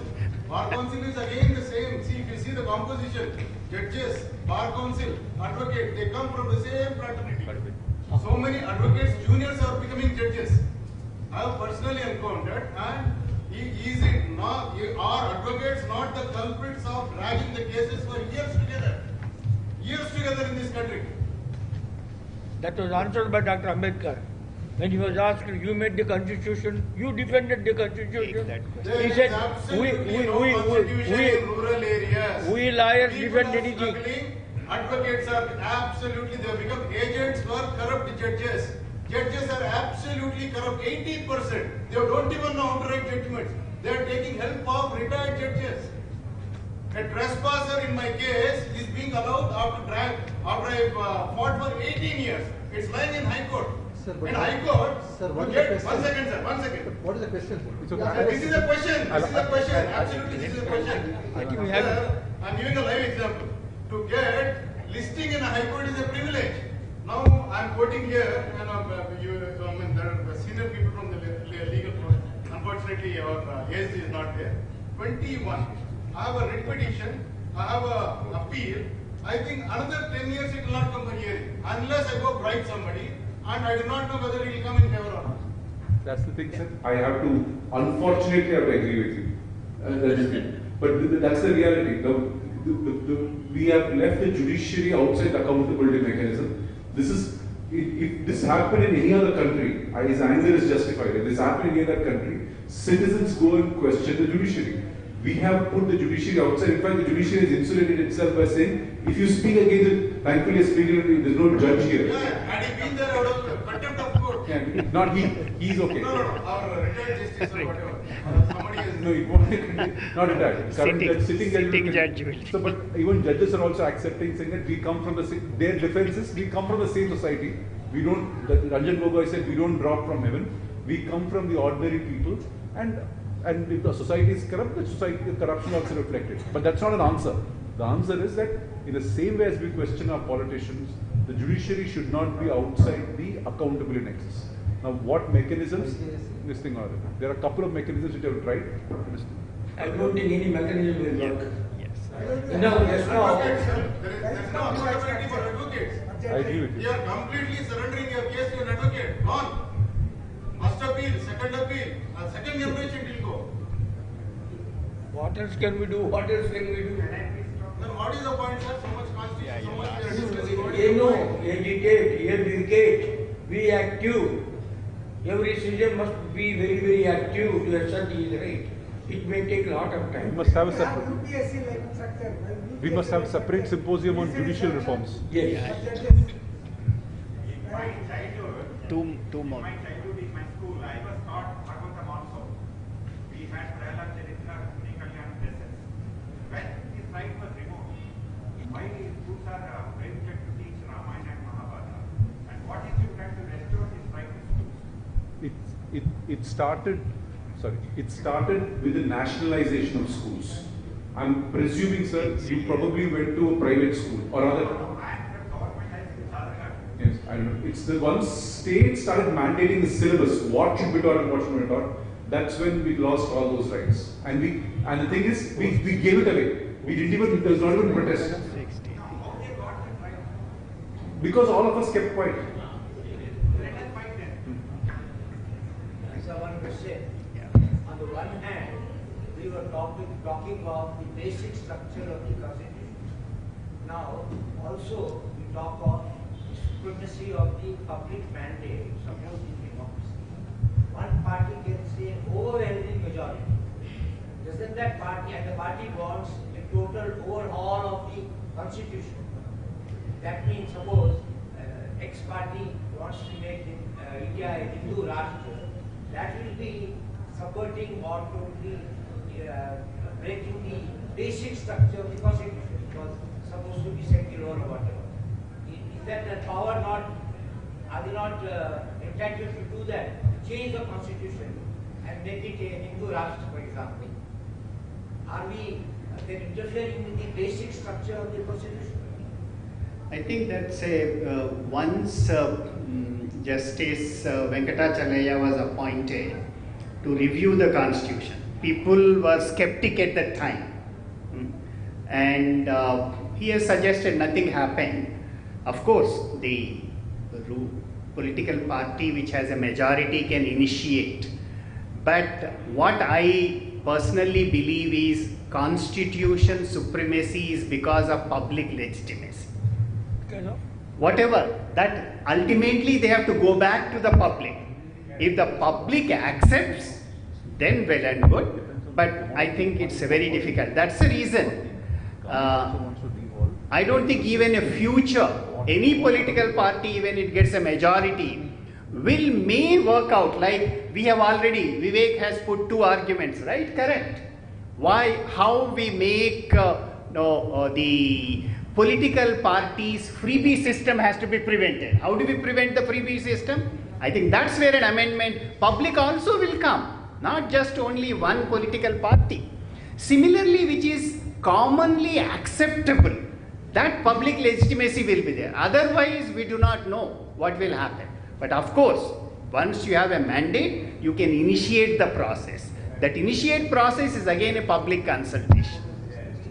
Yeah. Can you have another constituent assembly? Another constituent assembly, I think very difficult, but that can be, yeah, sure.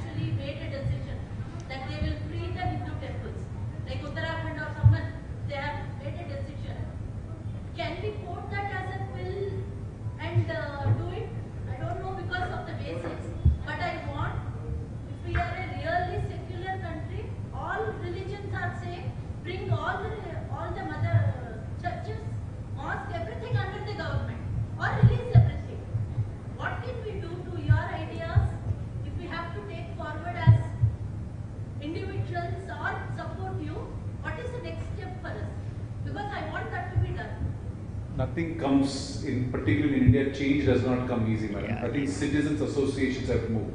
I took the example, right? Sringeri Mutt Shankaracharya. It is not some ordinary temple, the highest among in this one.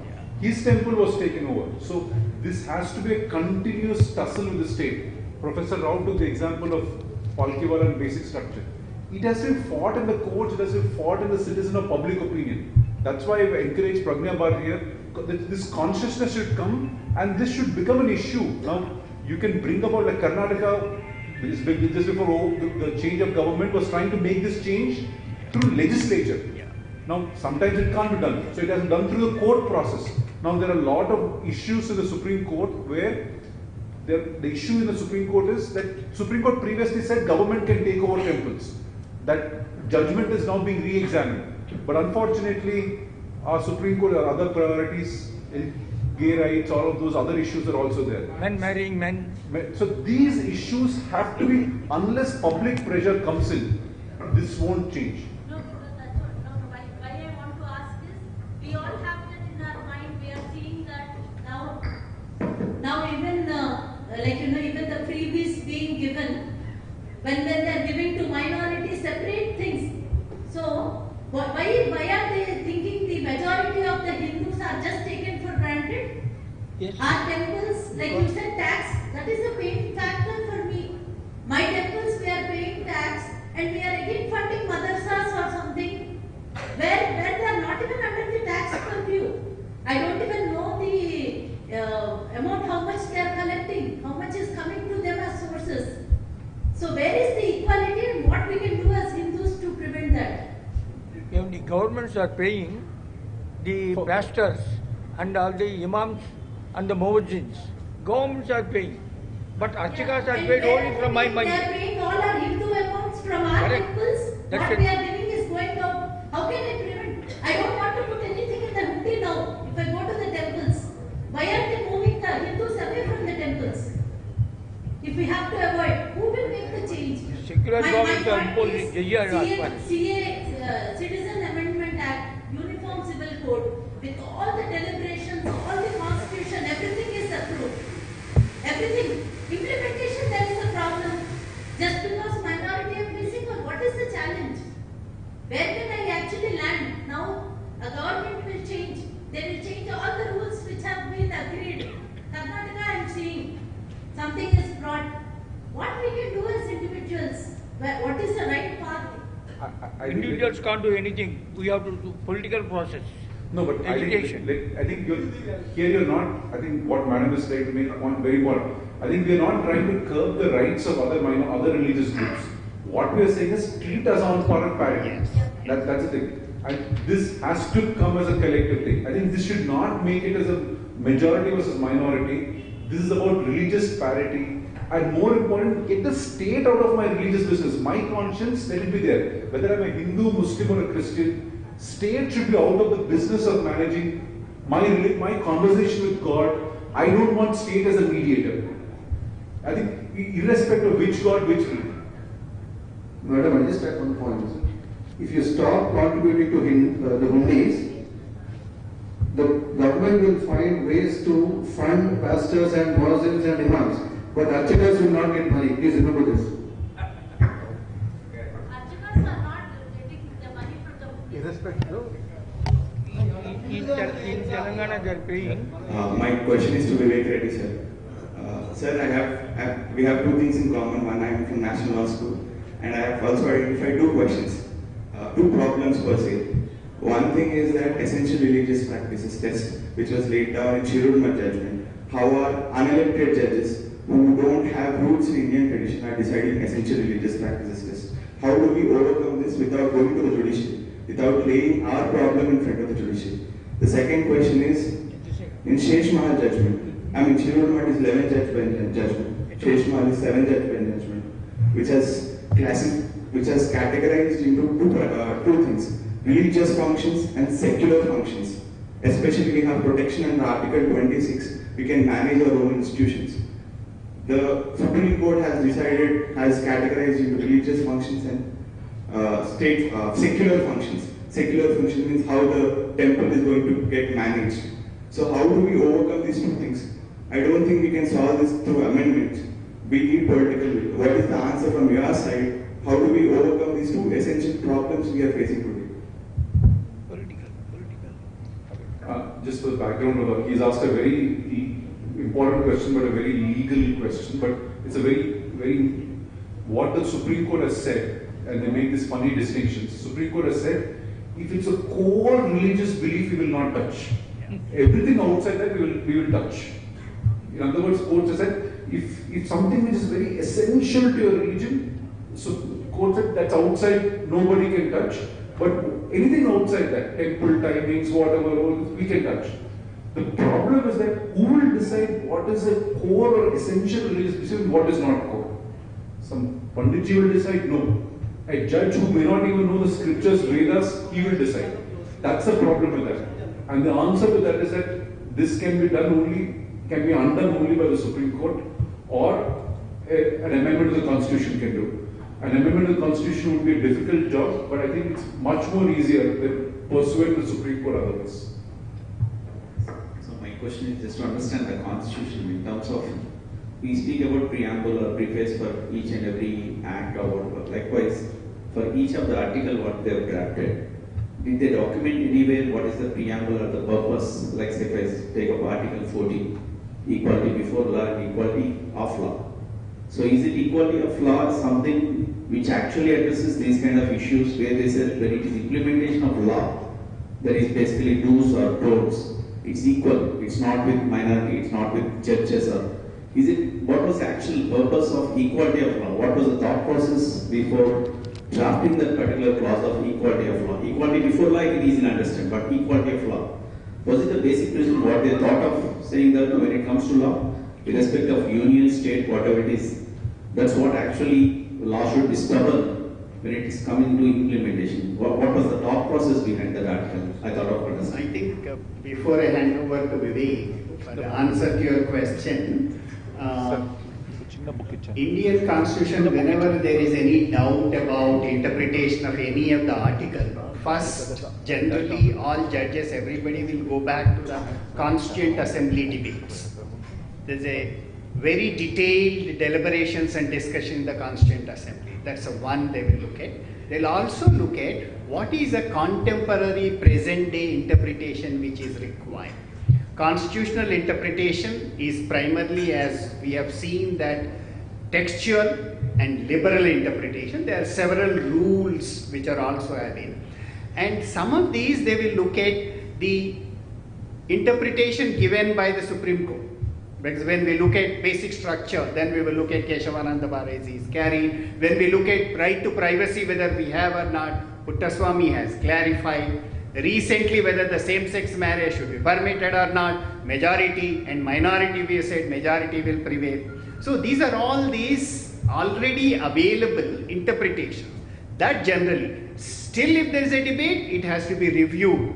Shabarimala we have seen now referred to a larger bench, there is a one dissenting. So this is where the first, basically it is the Constitutional Assembly. Second, we look at whether this constitution can continue in the contemporary times. That has to be again debated, referred to the larger bench. The constitutional benches will ultimately decide, but there is, legislature also has, parliament can also undo the whatever the court has said. Yeah, I'll hand over to Vivek. Yes. No, I understand your problem. The problem is the Constitution has become a lawyer's and a judge's document.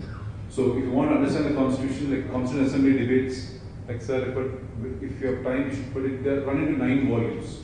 So this is a problem which the US also faced. So I was just carrying a small book which I handed over to sir. The US, they write public spirited organizations like Pragna Bharati in the US, they write small books like, what does the Constitution mean?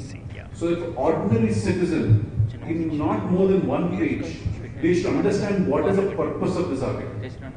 And of course the meaning keeps on changing, as sir was referring. We didn't have a right to privacy in 1950, but what does it mean? What do those words mean? Why are they meant? The Constitution is not just for lawyers and judges, it's for the ordinary citizen.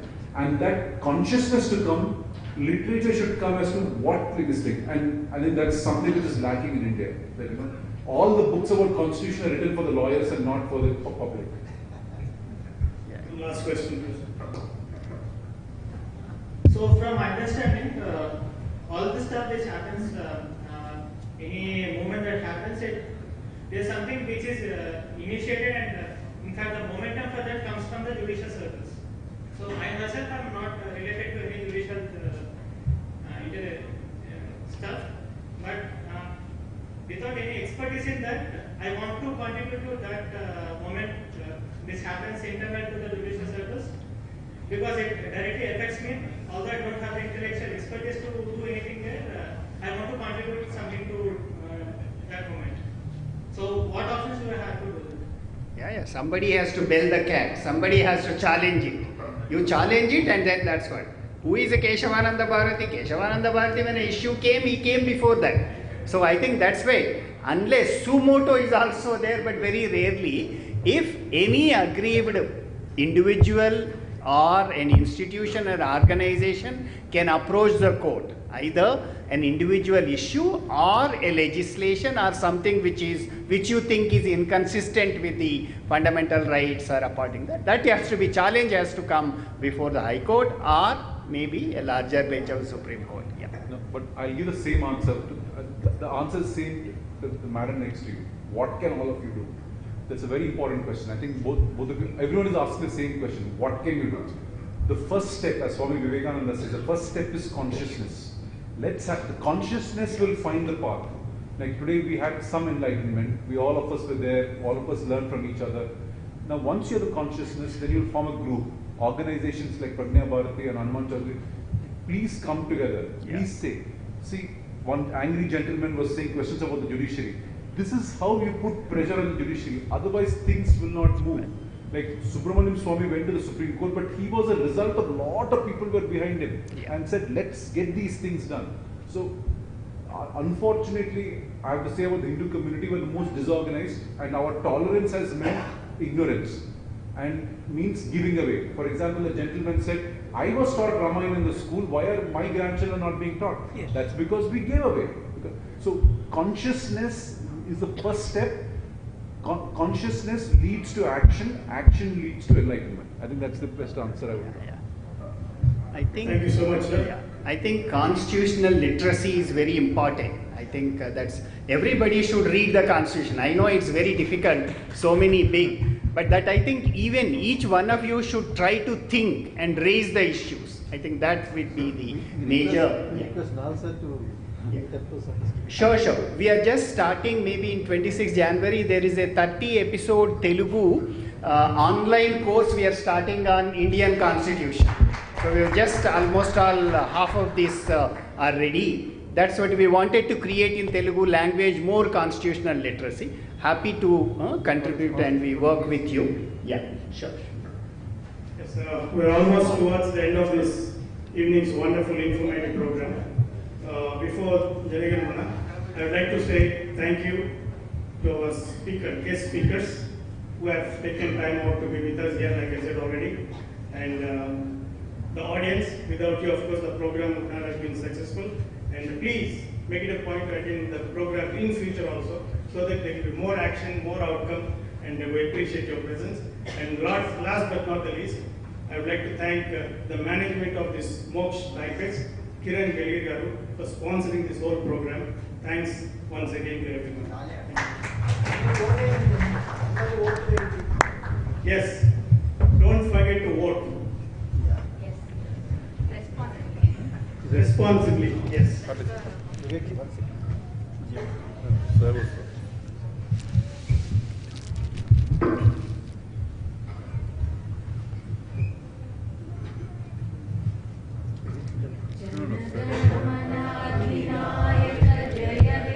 Bharat भाग्य विधाता पंजाब सिंध गुजरात मराठा द्राविड उत्कल बंगा विंध्य हिमाचल यमुना गंगा उच्चल जलधि तरंगा तब शुभ नामे जागे तब शुभाशिष मागे गाहे तब जय गाथा जनगण मंगलदायक जय हे भारत भाग्य विधाता जय हे जय हे जय हे जय जय जय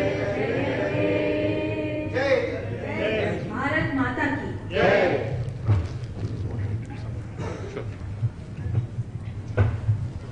Done, sir. I'll take your leave.